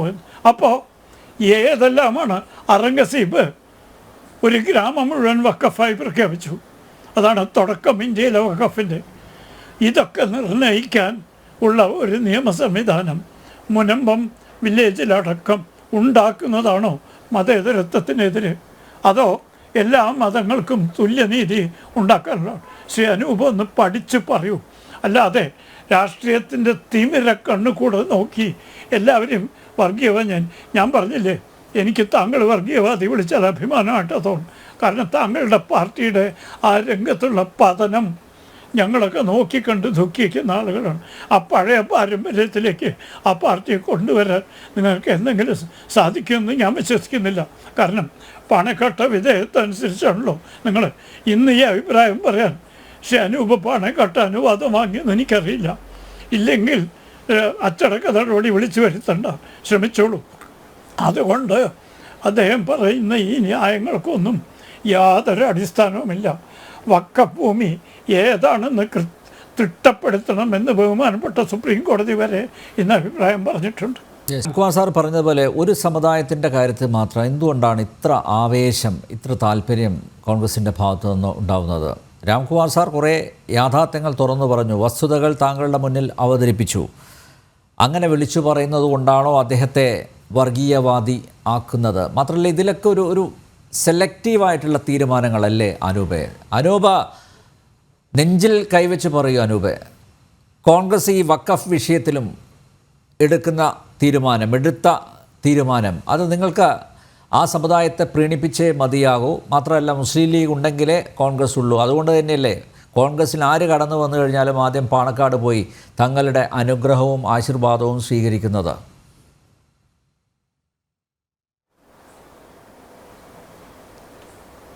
അല്ല, അഡ്വക്കേറ്റ് രാംകുമാറിനെ കുറിച്ച് ഞാൻ നേരത്തെ പങ്കുവച്ച ആശങ്ക സാധൂകരിക്കുന്ന തരത്തിലുള്ള വിമർശനങ്ങളാണ് അദ്ദേഹം വീണ്ടും തുടരുന്നത്. ഞാൻ അദ്ദേഹത്തെ പോലെ ഒരു അഭിഭാഷക രംഗത്തൊരു ഗോപുരമായി നിൽക്കുന്ന ഒരാളെക്കുറിച്ച് അദ്ദേഹം ഇത്തരത്തിൽ പറയാൻ പാടില്ല എന്നുള്ള സതുദ്ദേശപരമായ വിമർശനമാണ് ഉന്നയിച്ചത്. പക്ഷെ അദ്ദേഹം അത് ഇപ്പോഴും ആവർത്തിക്കുകയാണ്. അനിൽ നമ്പ്യാർ അത് പറയുന്നത് കൊണ്ട് താങ്കൾ തീർച്ചയായും സംഘപരിവാറിന്റെ ജിഹ്വയായ ഒരു ചാനൽ പ്രവർത്തിക്കുന്ന ഒരാളാണ്. താങ്കൾക്ക് ആ രാഷ്ട്രീയ നിലപാടുണ്ട്, സ്വാഭാവികമാണ്. പക്ഷെ അഡ്വക്കേറ്റ് രാംകുമാറിനെ പോലുള്ള ആൾ എന്താണ് പറയുന്നത്? അദ്ദേഹം പറയുന്നത് ഞങ്ങളെക്കുറിച്ച് ഏറ്റവും വലിയൊരു ആരോപണമായിട്ട് അദ്ദേഹം ഉന്നയിക്കുന്നത് എന്താ, ഞങ്ങൾ പാണക്കാട് തങ്ങളെ ഇടയ്ക്കിടയ്ക്ക് പോയി കാണുന്നു എന്നാ. അദ്ദേഹം പറഞ്ഞൊരു കാര്യം ശരിയാണ്, ഞങ്ങൾ പാണക്കാട് തങ്ങളെ കണ്ടിട്ടുണ്ട്, ഇപ്പോഴും കാണുന്നുണ്ട്, ഇനി കാണുകയും ചെയ്യും. അതിനെന്താണ് പ്രശ്നം? അഡ്വക്കേറ്റ് രാംകുമാർ അദ്ദേഹം എന്താ സാമൂഹിക വിരുദ്ധനാണോ? അദ്ദേഹത്തിന്റെ പേരിലുള്ള കുറ്റകൃത്യം എന്താ? അങ്ങനെ കാണാൻ പാടില്ലാത്ത ഒരാളാണോ പാണക്കാട് തങ്ങൾ? പാണക്കാട് തങ്ങളെ കാണുന്നത് ഞങ്ങൾ മാത്രമല്ലാന്നേ, ഈ സമൂഹത്തിലെ വ്യത്യസ്ത ജാതി മത വിഭാഗങ്ങളിൽപ്പെട്ട നിരവധി ആളുകൾ കാണുന്നുണ്ട്. അഡ്വക്കേറ്റ് രാംകുമാറിന് അറിയുമോ എന്നറിയില്ല, തമിഴ്നാട്ടിലെ ഒരു സ്ത്രീ ഗൾഫിൽ വെച്ച് അവരുടെ ഭർത്താവിനെ തൂക്കിക്കൊല്ലാൻ വിധിച്ചപ്പോൾ ബ്ലഡ് മണി സമാഹരിക്കാൻ തമിഴ്നാട്ടിൽ നിന്ന് കേരളത്തിലേക്ക് വന്നത് ഒരു ഹിന്ദു സ്ത്രീ വന്നത് പാണക്കാട്ട് തങ്ങളുടെ വീട് അന്വേഷിച്ചിട്ടാണ്. അവിടെ നിന്ന് അവർക്കതിന് പരിഹാരം ലഭിച്ചു. അങ്ങനെ ഈ സമൂഹത്തിൽപ്പെട്ട പല ആളുകളും സമാശ്വാസത്തിന് ആശ്രയമായി കാണുന്നൊരു സ്ഥലമാണ് പാണക്കാട് തങ്ങളുടെ വീടെന്ന് പറയുന്നത്. അത് ഞങ്ങൾ കണ്ടിട്ടുണ്ട്. അത് എത്ര വലിയൊരു കുറ്റകൃത്യമാണെങ്കിൽ ആ കുറ്റകൃത്യം ഞങ്ങളുടെ മേലെ ചാർത്തുന്നതിന് ഞങ്ങൾക്കൊരു വിരോധമില്ല. ഇവിടെ അദ്ദേഹത്തിന്റെ ഭരണഘടനയിലുള്ള വൈദഗ്ധ്യത്തെക്കുറിച്ച് പാണ്ഡിത്യത്തെക്കുറിച്ചൊന്നും ഞാൻ ചോദ്യം ചെയ്യാൻ ആളല്ല. പക്ഷേ അഡ്വക്കേറ്റ് രാംകുമാർ ഒരു കാര്യം വിചാരിക്കരുത്, ഭരണഘടനയെ കുറിച്ച് അറിവുള്ള ഏക മനുഷ്യൻ അദ്ദേഹമാണെന്ന് വിചാരിക്കരുത്. കോൺസ്റ്റിറ്റ്യൂവന്റ് അസംബ്ലിയിൽ നടന്ന ഡിബേറ്റുകളെ കുറിച്ച് വായിച്ചിട്ടുള്ള ഏക വ്യക്തി അദ്ദേഹമാണെന്ന് വിചാരിക്കരുത്. അദ്ദേഹത്തിന്റെ അത്ര അവഗാഹമില്ലെങ്കിലും അതിലൂടെയൊക്കെ ഒരു രാഷ്ട്രീയ വിദ്യാർത്ഥി എന്നുള്ള രീതിയിലും നിയമ വിദ്യാർത്ഥി എന്നുള്ള രീതിയിലും കടന്നുപോയിട്ടുള്ള ആളുകളാണ് നമ്മളൊക്കെ തന്നെ. അദ്ദേഹം തന്നെ പറഞ്ഞ KM മുൻഷി ഉൾപ്പെടെയുള്ള ആളുകൾ കോൺസ്റ്റിറ്റ്യൂവന്റ് അസംബ്ലിയിൽ നടത്തിയ ഡിബേറ്റുകളുണ്ട്. ഇന്ത്യ ഒരു ഹിന്ദു രാഷ്ട്ര, പാകിസ്ഥാൻ പോയതിനു ശേഷം ഇന്ത്യ ഒരു ഹിന്ദു രാഷ്ട്രമാകേണ്ടതില്ലേ എന്നുള്ള തരത്തിലുള്ള അഭിപ്രായങ്ങൾ അവിടെ ഉയർന്നിട്ടുണ്ട്. അതിനെ അന്ന് കോൺസ്റ്റിറ്റ്യൂവന്റ് അസംബ്ലി പ്രതിരോധിച്ചിട്ടുണ്ട്. ഇന്ത്യയുടെ കോൺസ്റ്റിറ്റ്യൂവന്റ് അസംബ്ലി ഉണ്ടാക്കിയതിൽ, അത് ഭരണഘടനയ്ക്ക് രൂപം നൽകിയതിൽ കോൺഗ്രസിനുള്ള ചരിത്രപരമായ പങ്കിനെ കുറിച്ചല്ലേ ഞാൻ സംസാരിച്ചത്. അവിടെ ഒരേ സമയം സരോജിനി നായിഡു, ഇന്ത്യയുടെ വാനമ്പാടി എന്ന് പറയുന്ന സരോജിനി നായിഡു ഉള്ളപ്പോൾ തന്നെ, രാജകുമാരി അമൃത് കൗർ ഉള്ളപ്പോൾ തന്നെ, വിജയലക്ഷ്മി പണ്ഡിറ്റ് ഉള്ളപ്പോൾ തന്നെ, ഈ കൊച്ചിയിൽ മുളവുകാടിൽ നിന്നുള്ള ഒരു ദളിത് സ്ത്രീയായ ദാക്ഷായണി വേലായുധനും ആ കോൺസ്റ്റിറ്റ്യൂവന്റ് അസംബ്ലിയിൽ ഉണ്ട്. അത് സാധ്യമാക്കിയ രാഷ്ട്രീയ പ്രസ്ഥാനം എന്ന് പറയുന്നത് കോൺഗ്രസ് ആണെന്നേ.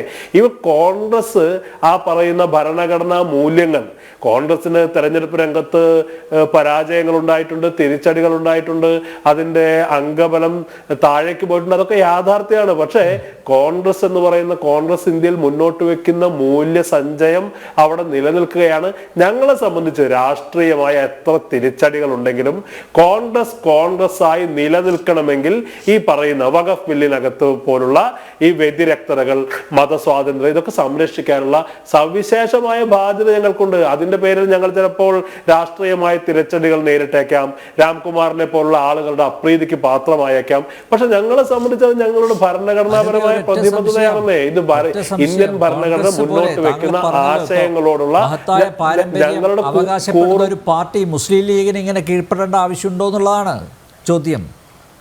മുസ്ലിം ലീഗ് എവിടെ നിൽക്കുന്നു, കോൺഗ്രസ് എവിടെ നിൽക്കുന്നു? അല്ല, അത് കീഴ്പ്പെടലല്ലോ. ഞാൻ പറഞ്ഞില്ലേ, മുസ്ലിം ലീഗ് എന്ന് പറയുന്ന രാഷ്ട്രീയ പാർട്ടി, അദ്ദേഹം അഡ്വക്കേറ്റ് രാംകുമാർ എന്താ പറഞ്ഞത്? ഞങ്ങൾ പാണക്കാട് തങ്ങളെ പോയി കാണുന്നു എന്ന് പറഞ്ഞ ആളാ.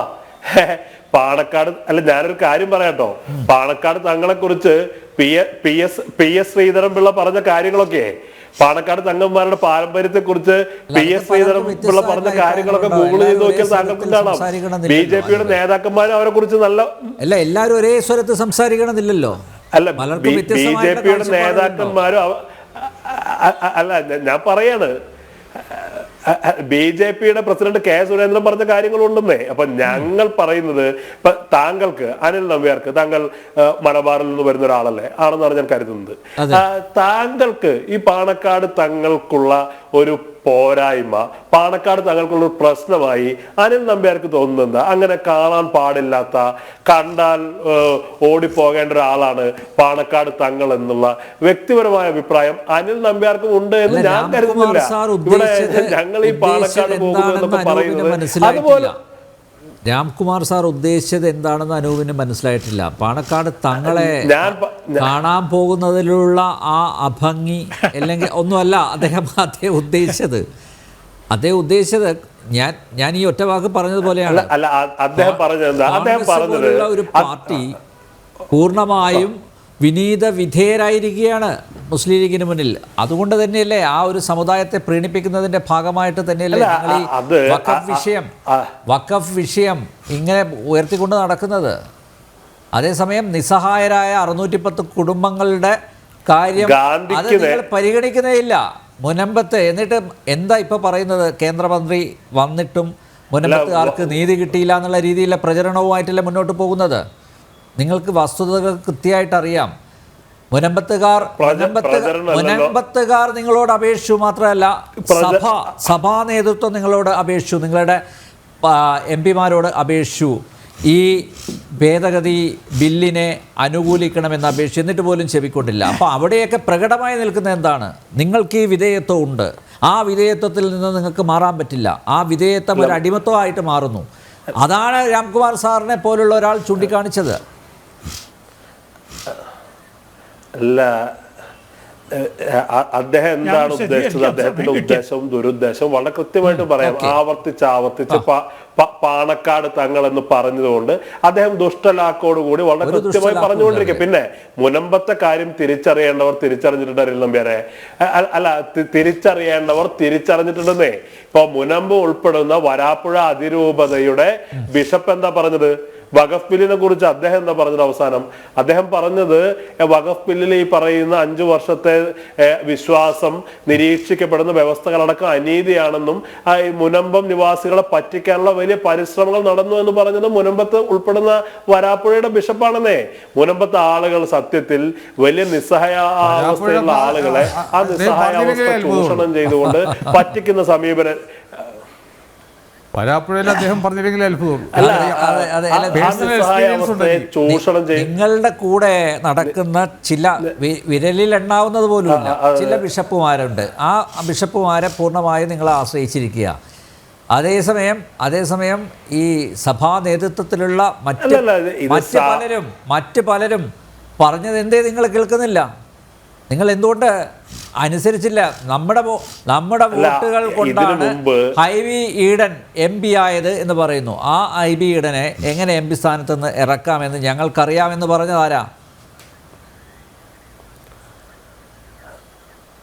അതൊക്കെ നമുക്ക് നോക്കാലോ. ഹൈബി ഈഡൻ ജനങ്ങളുടെ വോട്ട് കൊണ്ട് ജയിച്ച ആളാണ്. അവിടെ ജനങ്ങളുടെ മുമ്പിൽ ഹൈബി ഈഡൻ അതിൽ ആത്മവിശ്വാസം ഉള്ളതുകൊണ്ടാണ് ഇന്ത്യൻ പാർലമെന്റിനകത്ത് ഹൈബി ഈഡൻ വളരെ സുവ്യക്തമായിട്ട് നിലപാട് പറഞ്ഞില്ലേ? ഹൈബി ഈഡൻ ഈ പറയുന്ന സമുദായത്തിൽ വരുന്ന ആളല്ലേ? മുസ്ലിം ഈ പറയുന്ന മത്സ്യത്തൊഴിലാളി സമുദായത്തിൽ വരുന്ന ആളല്ലേ? അദ്ദേഹത്തിന് ആ സാഹചര്യങ്ങളെ കുറിച്ച് ആരെങ്കിലും സ്റ്റഡി ക്ലാസ് നടത്തേണ്ട ആവശ്യമുണ്ടോ? അദ്ദേഹം അതിനെ അഭിമുഖീകരിക്കുകയും വളരെ ആർജവത്തോടു കൂടി കാര്യങ്ങൾ തുറന്നു ചോദിക്കുകയും ചെയ്തു. കിരൺ റിജിജുവിനോട് അദ്ദേഹം ചോദിച്ച ചോദ്യം ഇന്ന് വളരെ പ്രസക്തമായി നിൽക്കല്ലേ? അദ്ദേഹം ചോദിച്ചു, ഈ വഖഫ് ബില്ല് മുനമ്പത്ത് അവതരിപ്പിക്കപ്പെട്ടാൽ മുനമ്പ് നിവാസികൾക്ക് പ്രയോജനപ്രദമാകുന്ന എന്ത് വകുപ്പാണ് അതിലുള്ളത് എന്നുള്ള ചോദ്യത്തിന് അന്ന് പാർലമെന്റിൽ മാത്രമല്ല ഇന്ന് എറണാകുളത്ത് വരുമ്പോൾ പത്രപ്രതിനിധികളോട് പോലും മറുപടി പറയാൻ ബഹുമാന്യനായ കേന്ദ്രമന്ത്രിക്ക് കഴിയില്ല എന്ന് പറയുന്ന യാഥാർത്ഥ്യം നമ്മുടെ മുന്നിൽ നിലനിൽക്കുകയല്ലേ? ഇവിടെ വളരെ കൃത്യമാണ് മുനമ്പ് നിവാസികളുടെ നിസ്സഹായത മുതലെടുത്തുകൊണ്ട് ചന്ദ്രശേഖർ പറഞ്ഞിട്ടുണ്ട് കൃത്യമായിട്ട്. 15 പേരെ, ഈ സമരസമിതിയുടെ 15 പ്രതിനിധികളെ പ്രധാനമന്ത്രി നരേന്ദ്രമോദിയുടെ മുന്നിലേക്ക് കൊണ്ടുപോകും. അവരെ കാര്യങ്ങൾ ബോധ്യപ്പെടുത്തും. ആ ഒരു ഉറപ്പ് ഇന്ന് മുനമ്പം ജനതയുടെ മുന്നിൽ വെച്ചിട്ടുണ്ട്. എന്തിനാണ് ഈ പറഞ്ഞ കാര്യങ്ങൾ നടപ്പിലാക്കാൻ പറ്റില്ലെങ്കിൽ എന്തിനാണ് അങ്ങനെ ഒരു ഉറപ്പ് കൊടുക്കുന്നത്? അനൂപേ, നിങ്ങൾ കാത്തിരുന്ന് കാണൂ. നിങ്ങൾ ഞാൻ ചോദിക്കേണ്ടത് ഈ ബില്ല് അവതരിപ്പിക്കുക ആ പ്രശ്നത്തിന് പരിഹാരം ഉണ്ടാക്കും. തിടുക്കല്ലല്ലോ അല്ല നിങ്ങൾ പറഞ്ഞത് അങ്ങനെ അല്ല. അനിൽ നമ്പ്യാർ, ഞാനൊന്ന് പൂർത്തീകരിച്ചോട്ടെ. നിങ്ങൾ പറഞ്ഞത് അങ്ങനെയല്ലല്ലോ. ഈ ബില്ല് അവതരിപ്പിച്ച് കഴിഞ്ഞാൽ ഉടൻ തന്നെ പരിഹാരമായി. ഈ 15 പേരെ ബില്ല് അവതരിപ്പിക്കുന്നതിന് മുമ്പേ നിങ്ങൾക്ക് പ്രധാനമന്ത്രിയുടെ അടുത്ത് കൊണ്ടുപോകാമായിരുന്നല്ലോ. നിങ്ങളുടെ പ്രധാനമന്ത്രിയാണല്ലോ. നിങ്ങൾ പറഞ്ഞാൽ ഇപ്പോൾ പറയുന്നത് ചട്ടങ്ങൾക്ക് രൂപം കൊടുക്കണം. അങ്ങനെ ഓരോ പ്രൊസീജിയർ ഉണ്ടല്ലോ. നിങ്ങൾ ഈ തോക്ക് കയറി വെടിവെക്കാതെ കാത്തിരിക്ക്. ആ ബില്ലിനകത്ത് അല്ല, നിങ്ങളുടെ ആവശ്യം തന്നെ കാത്തിരിപ്പാണല്ലോ. ആളുകളെ പറഞ്ഞ് വിഭാഗീയത ഉണ്ടാക്കി അതിനെ മുതലെടുത്തുകൊണ്ട് നിരന്തരമായി കാത്തിരിക്കാൻ പ്രേരിപ്പിച്ച് അവിടെ ആളുകൾ തമ്മിലുള്ള സമുദായങ്ങൾ തമ്മിലുള്ള വിടവുകൾ വർദ്ധിപ്പിക്കുക എന്നുള്ള പരിഹാരമാണ് നിങ്ങളുടെ മുന്നിലുള്ള. ഞാനും നിങ്ങളും പറയുന്നതല്ലല്ലോ പ്രധാനം. അവരുടെ ഉള്ളിലേക്ക് ആരൊക്കെയാണ് കയറിയിട്ടുള്ളത് എന്ന് അവർ തന്നെ തുറന്നു പറയട്ടെ. നമ്മൾ തർക്കിച്ചിട്ട് കാര്യമില്ല. അനൂപ്, സ്റ്റാലിൻ ദേവൻ കൂടി വന്നിട്ടുണ്ട്. അതുകൊണ്ട് ഞാൻ ഒന്ന് അദ്ദേഹത്തിലേക്ക് പോവുകയാണ്. ശ്രീ സ്റ്റാലിൻ ദേവൻ, ഈ വഖഫ് ഭേദഗതി നിയമത്തെ ചോദ്യം ചെയ്തുള്ള കോൺഗ്രസ്, ലീഗ്, അതുപോലെ കമ്മ്യൂണിസ്റ്റ് പാർട്ടിയുടെയൊക്കെ ഹർജികളിൽ സുപ്രീം കോടതിയിൽ ഇന്ന് വിശദമായിട്ടുള്ള വാദം ആരംഭിച്ചിട്ടുണ്ട്. വിശദമായിട്ടല്ല, അല്ല, ഇപ്പം തന്നെ ആഘോഷം തുടങ്ങിയിരിക്കുകയാണ്. കേന്ദ്ര സർക്കാരിന് തിരിച്ചടി എന്ന് പറഞ്ഞുള്ള ആഘോഷം തുടങ്ങിയിരിക്കുകയാണ്. അനൂപിൻ്റെ വാക്കുകളിലും ഞാനത് കണ്ടു. ഞാൻ ഇന്ന് ഉച്ചയ്ക്ക് 2:08 സുപ്രീം കോടതിയിൽ എൻ്റെ വാദം ആരംഭിച്ചത്. ആ കംപ്ലീറ്റ് അതിൻ്റെ അവസാനം വരെ ഞാൻ ഇപ്പം നമുക്ക് കാണാൻ പറ്റും, വീട്ടിലിരുന്നാലും കാണാൻ പറ്റും. അത് സശ്രദ്ധം അതിൻ്റെ അവസാനം വരെ കണ്ട ഒരു മനുഷ്യനാണ് ഞാൻ. എൻ്റെ കണ്ണുകളും കാതുകളും കൊണ്ടാണ് അത് കേട്ടതും കണ്ടതും. അതുകൊണ്ട് എനിക്ക് മറ്റാരും പറയുന്ന ഒരു ഇൻഫർമേഷൻ എടുക്കേണ്ട ആവശ്യമില്ല. ആദ്യം തന്നെ ചീഫ് ജസ്റ്റിസ് പറഞ്ഞത് എന്താണെന്ന് വെച്ചാൽ, ഇത് അഡ്മിഷനാണ്. നമ്മൾ ഡീറ്റെയിൽ ആയിട്ടൊരു വാദത്തിലേക്ക് നമ്മൾ പോകുന്നില്ല. പ്രധാനപ്പെട്ട ആൾക്കാർ മാത്രമേ ഇരു സൈഡിൽ നിന്നും ഈ വാദം പറയാവൂ. 2-3 പേര് ഒരു പ്രാവശ്യം ഒരാൾ സംസാരിച്ച വിഷയം മറ്റൊരാൾ റിപ്പീറ്റ് ചെയ്യാൻ പാടില്ല എന്നും പറഞ്ഞിട്ടാണ് നമ്മുടെ കപിൽ സിബൽ സാറ് അദ്ദേഹത്തിൻ്റെ വാദമായിരുന്നു ആദ്യം തുടങ്ങിയത് തന്നെ. അപ്പോൾ അദ്ദേഹത്തിൻ്റെ പ്രധാനപ്പെട്ട ഒരു കണ്ടൻഷൻ സത്യം പറഞ്ഞില്ലായിരുന്നു. ഞാൻ ആദ്യമായിട്ടാണ് അദ്ദേഹത്തിൻ്റെ വാദം കണ്ടത്. അപ്പോൾ എനിക്ക് അദ്ദേഹത്തിൻ്റെ കുഴപ്പമില്ല, കാരണം അദ്ദേഹത്തിന് പറയാനുള്ള ഗ്രൗണ്ട്സ് ഇല്ലായിരുന്നു. സത്യം പറഞ്ഞു മെറ്റീരിയൽ ഇല്ല. അത് ഈ വഖഫ് വിഷയം പഠിച്ചിട്ടുള്ളൊരു വ്യക്തിക്ക് അത് മനസ്സിലാക്കാൻ പറ്റും. അദ്ദേഹത്തിൻ്റെ arguments wear very very weak.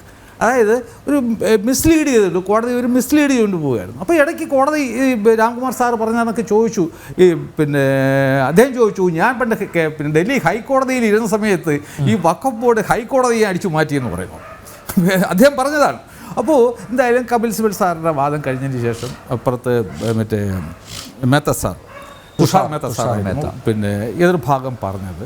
പക്ഷേ എന്തുകൊണ്ട് കോടതിയുടെ സൈഡിൽ നിന്ന് അദ്ദേഹത്തിന് ആ ഫ്ലുവൻ്റായിട്ട് സംസാരിക്കാൻ സമ്മതിച്ചു. ഒരു സെൻറ്റൻസ് പറയുമ്പോൾ ഇൻറ്ററപ്റ്റ് ചെയ്യും. അങ്ങനെയായിരുന്നു ആ കാര്യങ്ങൾ. എന്നാലും ടു സം എക്സ്റ്റെൻറ്റ് അദ്ദേഹത്തിന് ക്ലിയർ ചെയ്യാൻ പറ്റി. അതിന് അവസാനം വന്നിട്ട് ഇത് നമ്മൾ മനസ്സിലാക്കേണ്ടത്, ഇന്ന് തന്നെ കോടതിക്കുണ്ടായ ഒരു സംശയം എന്ന് വെച്ചാൽ, കപിൽ സിബൽ സാർ പറഞ്ഞത് ഈ വഖഫ് ബോർഡിൽ ഈ നിയമം നിലവിൽ വന്നു കഴിഞ്ഞാൽ 10ഓളം ആൾക്കാരെ നിയമിക്കാൻ പറ്റും, നോൺ മുസ്ലിംസിനെ. അതുകൊണ്ട് ഇതിൻ്റെ ഭരണമൊക്കെ താറുമാറാവും, അത് വലിയ പ്രശ്നമാണെന്ന് പറഞ്ഞു. അതിന് തുഷാർ മേത്ത സാർ വളരെ ക്ലിയറായിട്ട് കാര്യങ്ങൾ പറഞ്ഞു. അപ്പോൾ അതിൽ കോടതിയുടെ സംശയം വന്നു, നിങ്ങളപ്പോൾ 2 പേരെ മാത്രമേ ഇതിൽ നോൺ മുസ്ലിം ആയിട്ട് ഈ എക്സ് ഒഫിഷ്യോ കഴിഞ്ഞിട്ട് നിയമിക്കുള്ളൂ എന്ന് ചോദിച്ചപ്പോൾ തുഷാർ മേത്ത സാർ പറഞ്ഞു, okay, I am ready to give an affidavit. ഞാൻ അതിനൊരു സത്യവാങ്മൂലം തരാം, കാരണം ഇത് JPC റിപ്പോർട്ടും കൂടെ പഠിച്ചാൽ മാത്രമേ അത് നമുക്ക് വ്യക്തമായി മനസ്സിലാക്കാൻ പറ്റൂ. അപ്പോൾ ആ ഒരു പ്രശ്നം അവിടെ അവസാനിക്കുകയായിരുന്നു. അതിനുശേഷം വന്നിട്ട് കപിൽ സിബൽ സാർ പറഞ്ഞത് എന്താണെന്ന് ചോദിച്ചാൽ, ഈ വഖഫ് ബൈ യൂസർ ഉണ്ട്, ഇത് സുപ്രീം കോടതി വരെ അംഗീകരിച്ചിരുന്ന ഒരു സാധനമാണ്. ഈ ആക്ട് നിലവിൽ വന്ന പിന്നെ വഖഫ് ബൈ യൂസർ എന്നൊരു സാധനമേ കാണില്ല. അതിന് പകരം അതിന് മറുപടിയായിട്ട് തുഷാർ മേത്ത സാർ പറഞ്ഞത് തെറ്റാണ്. കാരണം 1923 മുതൽ പല രീതിക്കുള്ള ഈ വഖഫ് ആക്റ്റുകൾ നിലവിലുണ്ട്. അതിലെല്ലാം ഒരു മാൻഡറ്ററി പ്രൊവിഷൻ ഉണ്ടായിരുന്നത് എന്താണെന്ന് വെച്ച് കഴിഞ്ഞാൽ വഖഫുകൾ രജിസ്റ്റർ ചെയ്യണം എന്നാണ്. അതായത് 1923 മുതൽ 102 വർഷം വരെ അവർക്ക് അവരുടെ വഖഫുകൾ അതാത് വഖഫ് ബോർഡിന് കീഴിൽ രജിസ്റ്റർ ചെയ്യാനുള്ള അവകാശമുണ്ടായിരുന്നു. അതുകൊണ്ട് ഇതുവരെ രജിസ്റ്റർ ചെയ്യപ്പെട്ട വസ്തുക്കൾ ഞങ്ങൾ അതിൽ തൊടുന്നില്ല, ആ സ്റ്റാറ്റസ് അതുപോലെ തന്നെ തുടരും. അടുത്തതായിട്ട് പറഞ്ഞു സർക്കാർ വക വസ്തു അല്ലെന്നുണ്ടെങ്കിൽ ഡിസ്പ്യൂട്ട് ഉള്ള വസ്തു. അപ്പം ഈ കപിൽ സിബൽ സാറ് അവതരിപ്പിച്ചതെന്ന് വെച്ചാൽ 2 വ്യക്തികൾ തമ്മിലുള്ള ഒരു തർക്കം, അല്ല അത് വഖഫാണ് അല്ല എന്നൊക്കെ, ആ തർക്കമല്ല. രാംകുമാർ സാറിന് അറിയാൻ പറ്റുമല്ലോ, ലീഗൽ ടേംസിൽ ഡിസ്പ്യൂട്ട് എന്ന് പറയുമ്പോൾ ഒരു കോടതി മുമ്പായുള്ള തർക്കം എന്നുള്ളതാണ് അതിൽ വരുന്നത്. അപ്പോൾ അങ്ങനെ ഉള്ള വിഷയത്തിൽ അത് അതിൻ്റെ ഫൈനൽ അഡ്ജുഡിക്കേഷന് വേണ്ടി വെയിറ്റ് ചെയ്യും. പിന്നെ സർക്കാർ അങ്ങനെ ഈ സർക്കാർ വസ്തുവാണെന്ന് നമ്മൾ എടുത്തു കഴിഞ്ഞാൽ എന്തൊക്കെയാണ് അതിനടിയുള്ള പ്രൊവിഷൻ എന്നും തുഷാർ മേത്ത സാറ് വളരെ ഡീറ്റെയിൽ ആയിട്ട് പറഞ്ഞ് മനസ്സിലാക്കിയിട്ടുണ്ട്. അപ്പോൾ അതും കഴിഞ്ഞു. പിന്നെ അവസാനമാണ് വന്നത് ഈ 1995 വഖഫ് ആക്ട്, അതിന് ഭരണഘടനാ വിരുദ്ധമാണെന്നും പറഞ്ഞ് ചലഞ്ച് ചെയ്ത് കുറേയേറെ 300ഓളം ഈ റിട്ട് പെറ്റീഷൻസ് ആൾറെഡി പെൻഡിങ് ആണ്. അപ്പോഴാണ് കോടതിയുടെ ശ്രദ്ധ അതിലേക്ക് ക്ഷണിച്ചത്. അപ്പോൾ അത് കേട്ടാൽ മാത്രമേ ഈ പുതിയ ഈ വിഷയം പരിഗണിക്കാൻ പറ്റൂ. അപ്പോൾ അതും പരിഗണിക്കണം. എന്നിട്ട് കോടതി പറഞ്ഞതെന്ന് വെച്ചാൽ നമ്മുടെ ഒരു അഡ്മിഷൻ സ്റ്റേയിൽ മാത്രമാണ്, നിങ്ങൾ ഡീപ്പായിട്ട് ഒന്നും വാദിക്കേണ്ട കാര്യമില്ല, 2 കാര്യങ്ങൾ മാത്രം പറയുക. അതായത് കോടതിയുടെ താല്പര്യം ഇതെല്ലാം അതാത് ഹൈക്കോടതികളിലേക്ക് വിടാനാണ്, അതിനെക്കുറിച്ച് നിങ്ങൾക്ക് പറയാം. രണ്ടാമതായിട്ട് ഈ സുപ്രീം കോടതി ഇടപെടേണ്ട ഏറ്റവും പ്രധാനപ്പെട്ട വിഷയം വല്ലതും ഉണ്ടെങ്കിൽ അത് മാത്രം പറയാം. ഈ 2 സൈഡിൽ നിന്നും വളരെ 2-3 പേര് മാത്രമേ സംസാരിക്കാവൂ, ബാക്കി ആർക്കും തന്നെ ഞങ്ങൾ ചാൻസ് തരുന്നില്ല. അത് നമ്മൾ ഫൈനൽ ആർഗ്യുമെൻ്റ് സമയത്ത് നിങ്ങൾക്ക് എല്ലാവർക്കും അതിൻ്റെ സമയം തരാം. ഇത് അതിനുള്ള ഒരു അവസരം അല്ല. ഇത്രയും സുപ്രീം കോടതി പറഞ്ഞതുകൊണ്ടാണ് സുപ്രീം കോടതി അങ്ങനെ പറഞ്ഞു, സുപ്രീം കോടതി ഇങ്ങനെ പറഞ്ഞു, അവസാനം ഡിക്റ്റേഷനിൽ കടക്കുകയായിരുന്നു. അപ്പോൾ പറഞ്ഞ ഈ 2 കാര്യങ്ങളെ ഞങ്ങൾ പറയാൻ പോകുന്നത്, അതായത് 2-ൽ കൂടുതൽ നോൺ മുസ്ലിംസിനെ ഒരു വഖഫ് ബോർഡിലും നിയമിക്കില്ല. അതോടൊപ്പം തന്നെ ഈ വഖഫ് ബൈ യൂസർ അത് പോയപ്പോഴാണ് ഈ വഖഫായി പ്രഖ്യാപിച്ച സ്വത്തുക്കൾ ഡീനോട്ടിഫൈ ചെയ്യരുത്, അങ്ങനെ ഒരു നിർദ്ദേശം കോടതിയുടെ. അതെ, തീർച്ചയായിട്ടും നമ്മളെ വഖഫ് ആക്ട് വായിച്ചാൽ തന്നെ മനസ്സിലാവും, വഖഫ് ബൈ യൂസർ പ്രകാരം രജിസ്റ്റർ ചെയ്യപ്പെട്ട വസ്തുക്കളെ തൊടില്ല എന്ന് ഈ ആക്ടിൽ തന്നെ പറയുന്നുണ്ട്. പക്ഷേ കപിൽ സിബൽ സാർ അത് വേറൊരു രീതിക്ക് അവതരിപ്പിച്ചപ്പോഴാണ് ഈ തുഷാർ മേത്ത സാർ അതിന് ക്ലാരിഫിക്കേഷൻ കൊടുത്തപ്പോഴാണ് കോടതി പറഞ്ഞത് അങ്ങനെയാണെങ്കിൽ അതിനെ ഒന്നും ഡീനോട്ടിഫൈ ചെയ്യാൻ പാടില്ല എന്ന് പറഞ്ഞത് സത്യമാണെന്നേ. അതായത് ആൾറെഡി രജിസ്റ്റർ ചെയ്യപ്പെട്ട വഖഫ് യൂസർ വസ്തു, അതെ, അതിന് വെളിയിലുള്ള ഇതുവരെയും രജിസ്റ്റർ ചെയ്യപ്പെടാത്ത വസ്തുക്കൾ, അത് സർക്കാർ വക വസ്തുക്കളാണെങ്കിലോ തർക്കമുണ്ടെങ്കിൽ അത് കോടതി പരിഹരിക്കും. സർക്കാർ വക വസ്തുവാണെങ്കിൽ സർക്കാർ അത് ക്ലെയിം ചെയ്യും. സർക്കാർ അത് ക്ലെയിം ചെയ്യുമ്പോൾ വഖഫ് ബോർഡിന് അവിടെ നിയമപരമായ നടപടികൾ ഈ വഖഫ് ആക്ടിൻ്റെ അകത്ത് തന്നെ പറയുന്നുണ്ടെന്നേ. അവർക്കും വഖഫ് ട്രിബ്യൂണലിൽ പോകാം. ഇനിമേലാൽ വഖഫ് ബോർഡിന് തർക്കമുള്ള പക്ഷം വഖഫ് ബോർഡിനും ട്രിബ്യൂണലിൽ പോകാം. പണ്ട് നമ്മുടെ സാധാരണ മുൻപത്തെ ജനങ്ങളെപ്പോലെയുള്ള പാവങ്ങൾ മാത്രമല്ലേ പൊയ്ക്കൊണ്ടിരുന്നത്. അല്ല സ്റ്റാലിൻ ദേവൻ, ഈ ഉപയോഗം വഴി വഖഫായ സ്വത്തുക്കളിൽ മാറ്റം വരുത്തുന്നതിൽ കോടതി ആശങ്ക വല്ലതും രേഖപ്പെടുത്തി? ഇത് ഞാൻ പറയുന്നത് അങ്ങനെ വന്നു കഴിഞ്ഞാൽ അതിന്റെ പ്രത്യാഘാതം ഗുരുതരമായിരിക്കും. ഒന്നുമില്ലെന്നേ, ഈ പത്രക്കാര് അങ്ങനെ ഒരു ഒബ്സർവേഷൻ ഉണ്ടായില്ല. രാംകുമാർ സാൻ അറിയാമല്ലോ, ഒരു അഡ്മിഷൻ സ്റ്റേയിൽ ഇത്രയും പ്രധാനപ്പെട്ട ഒരു വിഷയത്തിൽ ഇത്രയും എന്തെങ്കിലും കാര്യമായ ഒരു ഡിക്ലറേഷൻ കോടതി നടത്തൂ. പിന്നെ അവിടെ വാദം നടക്കുമ്പോൾ പരസ്പരം ചർച്ച നടത്തൂല, സംശയങ്ങൾ ജഡ്ജസ് ചോദിക്കും. ജഡ്ജസ് സംശയം ചോദിച്ചാലേ അവർക്ക് കാര്യങ്ങൾ മനസ്സിലാവൂ. അപ്പോൾ അവർ പല സംശയങ്ങളും ചോദിച്ചു കാണും, അതിന് മറുപടിയും കിട്ടിക്കാണും. അല്ലാതെ ഏതെങ്കിലും വാലും തുമ്പും എടുത്ത് വെച്ചിട്ട് ഇതാ അങ്ങനെ പറഞ്ഞു, സുപ്രീം കോടതി ഇങ്ങനെ പറഞ്ഞു, സുപ്രീം കോടതി നാളെ ഒരു ഇൻ്റർവ്യൂ ഓർഡർ കൊടുക്കും, അതുവരെ വെയിറ്റ് ചെയ്യൂ. സുപ്രീം കോടതി അപ്പോൾ ഇതൊക്കെ പറയുന്നത് ശരിയാണെന്നുണ്ടെങ്കിൽ അത് ആ ഓർഡറിൽ റിഫ്ലക്റ്റ് ചെയ്യുമല്ലോ. അപ്പോൾ നമുക്ക് നാളെ 2 മണിക്ക് വീണ്ടും തുടങ്ങുന്നുണ്ട്, അതിനുശേഷം നാളെ ഒരു 1/4 മണിക്കൂറേ കാണുള്ളൂ എന്ന് കോടതി പറഞ്ഞിട്ടുണ്ട്. അപ്പോൾ ബൈ 3 o'clock നമുക്ക് കോടതിയുടെ മനസ്സെന്താണെന്ന് വ്യക്തമാകുന്നേ. എന്തായാലും ഇവരാവശ്യപ്പെട്ട പ്രകാരം സ്റ്റേ കൊടുത്തില്ല. സ്റ്റേ ഇല്ല. എന്തൊക്കെ ഞങ്ങൾ പറയാൻ പോണ ഈ ഉത്തരവിൽ എന്തൊക്കെയായിരിക്കും ഈ 2 പോയിന്റ്സ് നമ്മൾ പരാമർശിക്കുമെന്ന് പറഞ്ഞിട്ടുണ്ട്. അല്ലാതെ there is no stay at all. ഈ CAA പോലെ തന്നെ ഈ വഖഫ് ഭേദഗതി നിയമവും പ്രാബല്യത്തിൽ വന്നു കഴിഞ്ഞു. നാളെ സ്റ്റേ കിട്ടത്തില്ല, അത് കോടതി ആൾറെഡി പറഞ്ഞു കഴിഞ്ഞു.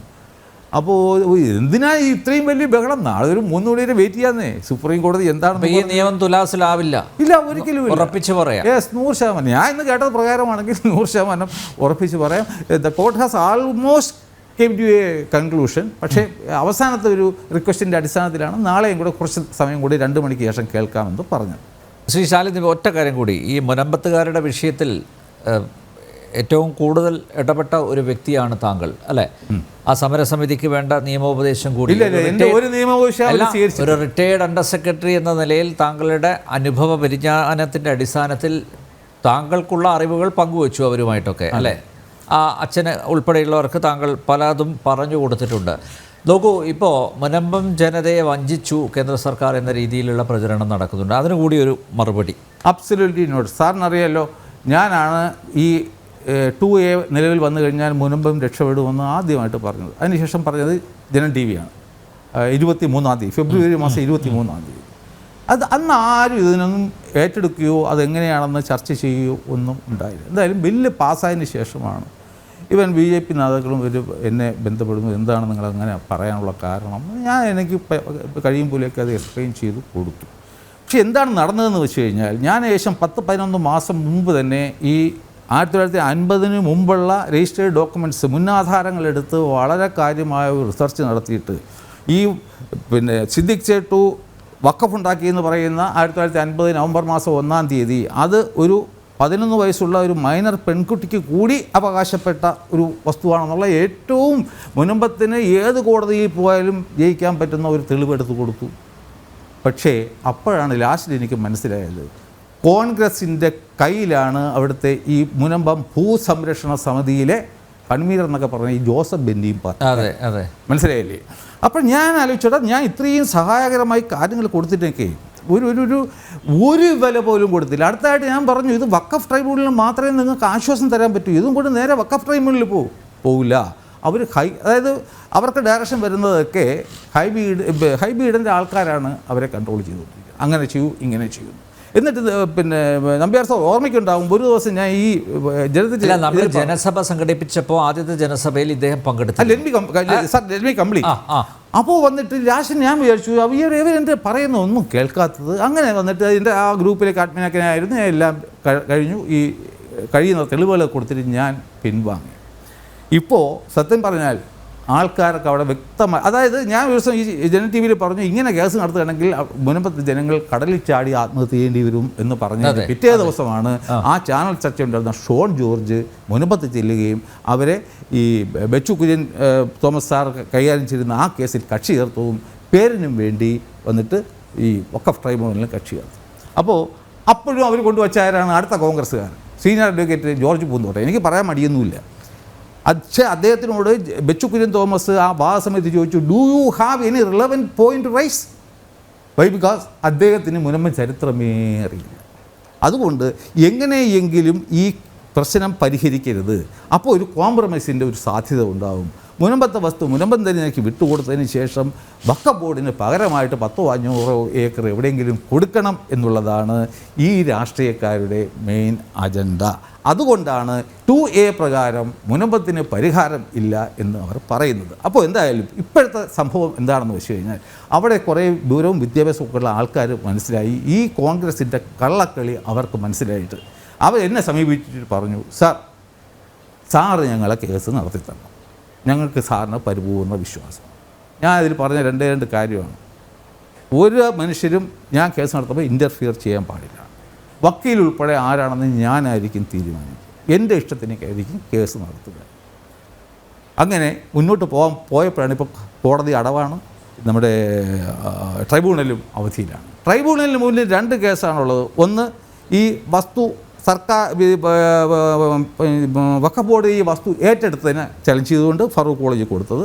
രണ്ടാമതൊന്ന്, ഈ വസ്തുവിനെ ഇവർ ഈ വഖഫ് അസറ്റ് ആ രജിസ്റ്ററിൽ എഴുതിയത്. ഈ 2 കേസുകളാണ് അവിടെ ഉള്ളത്. അതിൽ ഈ രണ്ടാമത്തെ കേസായ രജിസ്റ്ററിലേക്ക് എടുത്തതിന് എതിരെ അവർ ഒരു ഡോക്യുമെൻ്റ് കാൾ ഫോർ ചെയ്ത സമയത്ത് അത് ട്രൈബ്യൂണൽ സമ്മതിച്ചില്ല. അങ്ങനെ ഹൈക്കോടതിയിൽ പോയപ്പോൾ ഹൈക്കോടതി ആ കേസിൽ ട്രിബ്യൂണലിനോട് പറഞ്ഞിരിക്കുന്നത്, നിങ്ങൾ പ്രൊസീഡിങ്സുമായിട്ട് മുന്നോട്ട് പോയിക്കുള്ളൂ, പക്ഷേ ഫൈനൽ ഓർഡേഴ്സ് കൊടുക്കാൻ പാടില്ല. അപ്പോൾ ഞാൻ ഈ കേസ് ഏറ്റെടുത്തതിൻ്റെ അടിസ്ഥാനത്തിൽ ഞാൻ ചെയ്യപ്പെടുന്ന ആദ്യത്തെ കാര്യം, വരാൻ പോണ 15-ാം തീയതി ഒരു പെറ്റീഷൻ ഇത് കൊടുക്കാൻ പോവുകയാണ് ട്രൈബ്യൂണലിൽ. ഈ ട്രൈബ്യൂണലിന് 2Aയുടെ അടിസ്ഥാനത്തിൽ ഇനി ഈ വിഷയം പരിഗണിക്കാനുള്ള ജുറിസ്ഡിക്ഷൻ ഇല്ല. അപ്പോൾ തീർച്ചയായിട്ടും ട്രൈബ്യൂണലിന് ഉണ്ടോ ഇല്ലയോ എന്നൊന്ന് പറയേണ്ടി വരും. ശരിയാണ്, ഈ 2A പ്രകാരമാണെങ്കിൽ മുൻകാല പ്രാബല്യത്തോട് കൂടി തന്നെ ഫറൂഖ് കോളേജ് പുറത്തു പോയി എന്ന് ട്രൈബ്യൂണലിൽ ബോധ്യപ്പെട്ട് കഴിഞ്ഞാൽ ശരിയാണ്, നിങ്ങൾ പറയുന്നത് ശരിയാണെന്ന് ട്രൈബ്യൂണൽ പറഞ്ഞു കഴിഞ്ഞാൽ അവിടെ മുനമ്പം സ്വതന്ത്രമാകുകയാണ്. കാരണം they are outside the domain of the Waqf act it self. ഇവിടെ പ്രശ്നം എന്താണ്? വഖഫ് ആക്ടിന് അടിയിലാണ് മുനമ്പം കിടക്കുന്നത്. അപ്പോൾ ഇവർ നേരെ വെളിയിൽ പോയി കഴിഞ്ഞാൽ അത് അവരുടെ ഫ്രീഡം ആണ്. അതല്ല, ട്രൈബ്യൂണൽ അനുവദിച്ചില്ലെങ്കിൽ നേരെ ഹൈക്കോടതിയിൽ പോവും, റിട്ട് കൊടുക്കും. അപ്പോൾ എന്തായാലും തീർച്ചയായിട്ടും അവിടെ ഒരു ഇൻ്റർപ്രിട്ടേഷൻ വരുമല്ലോ ഈ 2A. 2A മുനമ്പം ജനതയ്ക്ക് അല്ലെങ്കിൽ ഫറൂഖ് കോളേജ് ഒരു സൊസൈറ്റി ആയതുകൊണ്ട് അവർക്ക് ബെനിഫിറ്റ് ഉണ്ടോ ഇല്ലയോ എന്നുള്ള ഒരു ഇൻ്റർപ്രിട്ടേഷൻ എന്തായാലും ഹൈക്കോടതി നടത്തുമല്ലോ.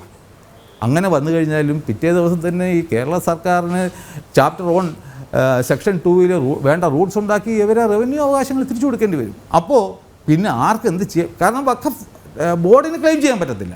അങ്ങനെ വരുമ്പോൾ സിദ്ദിഖ് സേട്ടുവിൻ്റെ പിൻഗാമികൾക്ക് വേണമെങ്കിൽ തർക്കമുണ്ടെങ്കിൽ അവർക്ക് സിവിൽ കോടതിയിൽ പോകാം. രാമകുമാർ സാറുണ്ട്, സാർ അത് കേട്ട് സാർ ഫർദർ ഗൈഡൻസും തരണം. സിവിൽ കോടതിയിൽ പോയാൽ എന്താണ്? ലോ ഓഫ് ലിമിറ്റേഷൻ പ്രകാരം ഇവരെ റൈറ്റ് പൊയ്ക്കഴിഞ്ഞു. ഇനി ഒരു കേസ് കോടതിക്ക് പരിഗണിക്കാൻ പറ്റത്തില്ല. അഥവാ പരിഗണിച്ചാൽ തന്നെ ഇവർക്കും അഡ്വേഴ്സ് പൊസിഷൻ കിട്ടും. അപ്പോൾ എല്ലാം കൊണ്ടും ഈ 2 മാസത്തിനകത്ത് ഈ മുനമ്പം വിഷയം മുനമ്പത്തുകാർ ഫ്രീ ആവും, പരിഹരിക്കപ്പെടുന്നേ. ചുമ്മാ പുകമറ സൃഷ്ടിക്കുകയാണെന്നേ. ഇത് പഠിക്കത്തില്ല, മുൻപത്തിന് ചരിത്രം പഠിക്കത്തില്ല, വഖഫ് ആക്ട് പഠിക്കത്തില്ല, ഇതുമായിട്ട് ബന്ധപ്പെട്ട ജഡ്ജ്മെൻറ്റ് പഠിക്കില്ല, ചാനൽ ചർച്ച ചെയ്യുന്ന വലിയ ഡയലോഗും അടിക്കും. അതാണ് സംഭവിക്കുന്നത്. അപ്പോൾ എന്താ ചെയ്യും? ഈ മുനമ്പത്തെ പാവം ജനങ്ങൾ വിചാരിക്കുക എന്താണ്? അയ്യോ കൈ കിട്ടിയെന്ന് വിചാരിച്ചിരുന്നു, പോയോ? എന്തായാലും അവരെന്തായാലും എനിക്ക് 100% എന്നിൽ ഇപ്പോൾ വിശ്വാസം തന്നിട്ടുണ്ട്, എനിക്ക് ആ കേസ് നടത്താനുള്ള പെർമിഷൻ തന്നിട്ടുണ്ട്. അപ്പോൾ അതുകൊണ്ട് എന്തായാലും 2-3 മാസത്തിനകത്ത് മുനമ്പത്തെ ഒരു പുതിയ കഥ നിങ്ങൾക്കൊക്കെ ഇവിടെ ചർച്ച ചെയ്യേണ്ടി വരും. സന്തോഷം നമുക്ക് ഈ ഫ്ലോറിൽ ഇരുന്ന് തീർച്ചയായിട്ടും ജനം TV-യിൽ തന്നെ നമുക്ക് അതിൻ്റെ സന്തോഷം പങ്കുവയ്ക്കാം. അതിനുവേണ്ടി കാത്തിരിക്കുക. രാംഗോപാൽ സാർ, അഡ്വക്കേറ്റ് അനൂപ് നേരത്തെ അദ്ദേഹത്തിൻ്റെ വാദത്തിനിടയിൽ ഉന്നയിച്ച ചില കാര്യങ്ങളുണ്ട്, അതിൽ ഒരു വ്യക്തത വരുത്താം. സമയമുണ്ടെങ്കിൽ വിശദീകരിക്കാമെന്ന് സാറ് പറഞ്ഞിട്ടുണ്ട്, അതിലേക്ക് പോവാം.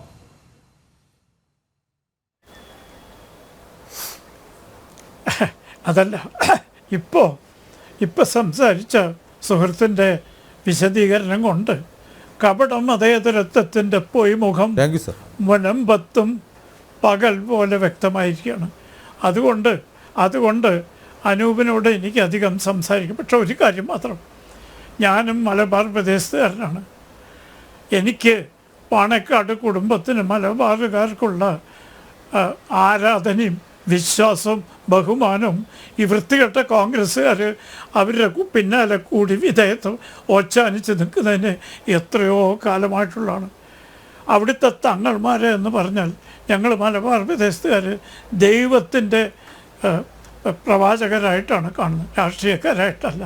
ശ്രീ അനൂപിനും അദ്ദേഹത്തിൻ്റെ പാർട്ടിക്കും രാഷ്ട്രീയ ലാഭം ഉണ്ടാക്കാൻ മാത്രമാണ് തങ്ങളെ വാനോളം പുറത്തുന്നത്. ഞങ്ങളങ്ങനെയല്ല, ഞങ്ങൾ ദൈവത്തിൻ്റെ പ്രതിനിധികളായിട്ടാണ് തങ്ങൾമാരെ കാണുന്നത്. ബാഫയ്ക്ക് തങ്ങളായാലും ശരി, ഷിഹാബ് തങ്ങളായാലും ശരി, ഇപ്പോഴത്തെ തങ്ങളാണെങ്കിലും ശരി, ഞാനടക്കം വിധേയത്വത്തിനോ ആശീർവാദത്തിനോ അല്ല, ബഹുമാനം അറിയിക്കാനും ആദരിക്കാനും വേണ്ടി പാണക്കാട്ട് പലതവണ പോയിട്ടുണ്ട്. എൻ്റെ അനൂപിനെ പോലെ വെറും രാഷ്ട്രീയ ലാഭം മാത്രം നോക്കി ചെയ്യുന്ന ആളുകളുടെ അറിവിലേക്ക് വിശദീകരിക്കാൻ ഞാൻ പ്രേക്ഷകരോട് ചെയ്യുന്ന ഒരു മോശം കാര്യമാണ്. കാരണം വ്യക്തിപരമായ കാര്യം ചർച്ചയിൽ ഒരിക്കലും പറയാൻ പാടില്ല. പക്ഷെ അദ്ദേഹം ചർച്ച തുടങ്ങിയത് തന്നെ എന്നെ വർഗീയവാദി എന്ന് വിളിച്ചുകൊണ്ടാണ്. അതുകൊണ്ട് മാത്രമാണ്. വാസ്തവത്തിൽ ഇന്ന് പാണക്കാട്ട് കുടുംബം അനുഭവിക്കുന്നത് ഈ കോൺഗ്രസ് പോലെയുള്ള ഒരു സംഘടനയുടെ ഭാരം ആ മഹത്തായ കുടുംബം ചുമക്കുകയാണ്. മറ്റ് പല രാഷ്ട്രീയങ്ങളും അതെന്നൊഴിവാവുന്നു തങ്ങൾക്കും ലീഗിനും ഇതിൽ കൂടുതൽ സ്വീകാര്യതയും ബഹുമാനതയും മലബാർ പ്രദേശത്ത് പ്രത്യേകിച്ച് കിട്ടും. കാരണം ഇന്ന് രാഷ്ട്രീയത്തിൽ മുസ്ലിം ലീഗിന് മലബാർ ഭാഗത്ത് മേഖലയുണ്ട്. അത് എനിക്കും എൻ്റെ ഏമാനും 1000 എന്ന് പറഞ്ഞിട്ട് രാഷ്ട്രീയ ഭിക്ഷാന്തേഹികൾ പിന്നാലെ കൂടുന്നത് അവരുടെ ബഹുമതി വർദ്ധിക്കുകയല്ല, അവർക്ക് ജനങ്ങളുടെ അവമതി ആരോട് കൂട്ടുകൂടുന്നു എന്ന് ജനങ്ങൾ നോക്കുമല്ലോ. അത് നോക്കുമ്പോഴാണ് ഈ സകല രാഷ്ട്രീയ പാരമ്പര്യം സത്യസന്ധതയും നശിച്ചൊരു പ്രസ്ഥാനം തങ്ങളുടെ പിന്നാലെ കൂടുന്നത്. തങ്ങളുടെ ബഹുമതി വർദ്ധിപ്പിക്കുകയല്ല, ആ കുടുംബത്തിൻ്റെ യശസ് ഇകഴ്ത്തുകയാണ് ചെയ്യുന്നത് എന്ന് എനിക്ക് പറയാതിരിക്കുന്നു. അതുകൊണ്ട് പാണക്കാട് തങ്ങളുടെ പാരമ്പര്യത്തെക്കുറിച്ചും പറ്റിയും വളരെയധികം എൻ്റെ സുഹൃത്ത് അനൂപ് ബുദ്ധിമുട്ടുണ്ട്. ഞാനും മലബാർ പ്രദേശത്തുകാരനാണ്. യെസ്, അഡ്വക്കേറ്റ് അനൂപ്, എന്തായാലും സ്റ്റാലിൻ ദേവൻ്റെ വിശദീകരണത്തിലൂടെ ഒരു കാര്യം വ്യക്തമായി. കലക്കവെള്ളത്തിൽ നിന്ന് മീൻ പിടിക്കാൻ ശ്രമിച്ചത് കോൺഗ്രസ്സാണ്, മുനമ്പത്ത്. ഒരു സംശയമില്ല.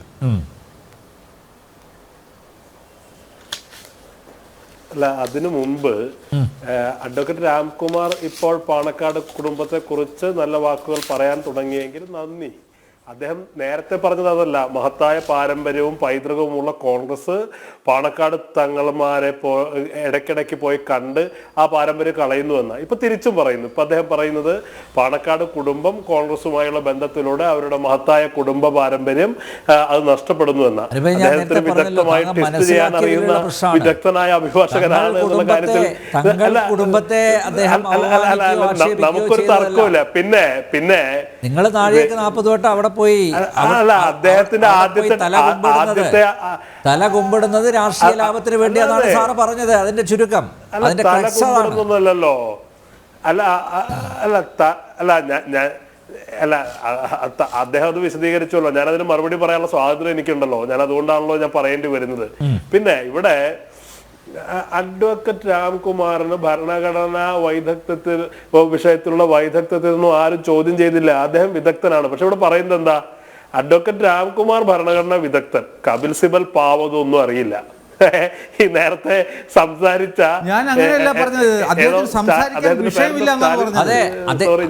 കപിൽ സിബല് ഞാനൊരു കാര്യം പറയട്ടെ. കപിൽ സിബിന് കഴിവില്ലെന്ന് പറയാം.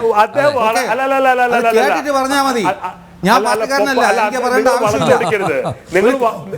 ഏത് വക്കീലായാലും സക്സസ് ഉണ്ടെങ്കിലേ ബാധിക്കാൻ പറ്റൂ. നിങ്ങൾ പറഞ്ഞാലും കുഴപ്പമില്ലാതെ അങ്ങനെ ഞാൻ പറയത്തില്ലല്ലോ. അല്ല നിങ്ങള് കപിൽ സിബല് വളരെ ക്ലാരിറ്റിയോടുകൂടി പറഞ്ഞുകൊണ്ടിരിക്കുന്ന കാര്യങ്ങൾ ഞാൻ കണ്ടിരുന്നേ. നിങ്ങൾക്ക് ഞാൻ കണ്ടിരുന്നു. എത്ര മണിക്കാ തുടങ്ങിയത്? ഞാൻ കണ്ടിരുന്നു. ഞാൻ കണ്ടിരുന്നു. കപിൽ സിബല് നിങ്ങൾ എന്നെ ക്രോസ് ചെയ്യുന്നു. നിങ്ങളെന്താ കക്ഷിയാ? നിങ്ങളെ ആ ക്രോസുകൾ കൈവച്ചാ മതി. നിങ്ങളെ നിങ്ങള് കേസ് നടത്തുന്ന ഗുമസ്തനാണല്ലോ സ്റ്റാലിൻ. നിങ്ങളോടാ പറയുന്നത്. ഏതോ കേസ് വക്കീലിനെ ഏൽപ്പിക്കുന്ന ഈ കോൺട്രാക്ടർ ആണല്ലോ. ഞാൻ വക്കീലാ. മര്യാദക്ക് സംസാരിക്കും.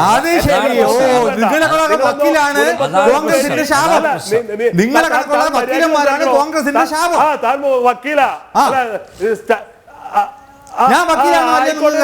സ്റ്റാലിന്റെ നിങ്ങൾ പിന്നെ എന്നോട്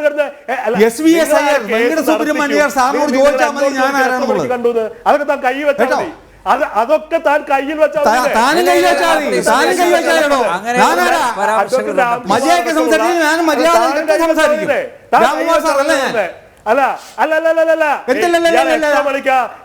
ഇയാളെന്താ കക്ഷിയാണോ? കോടതി മുറിയാണോ? ഞാൻ കൈ വെച്ചാൽ മതി. സ്റ്റാലിനോട് പറയുന്നത്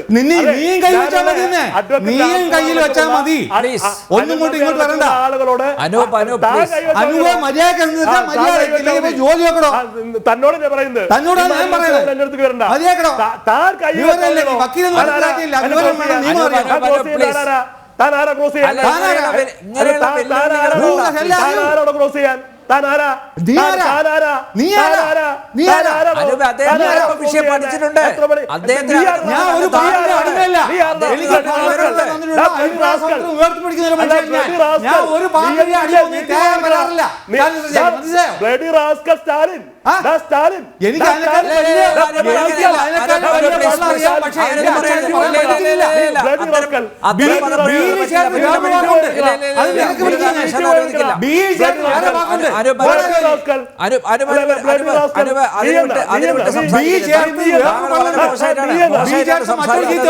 അനുവദിക്കില്ല.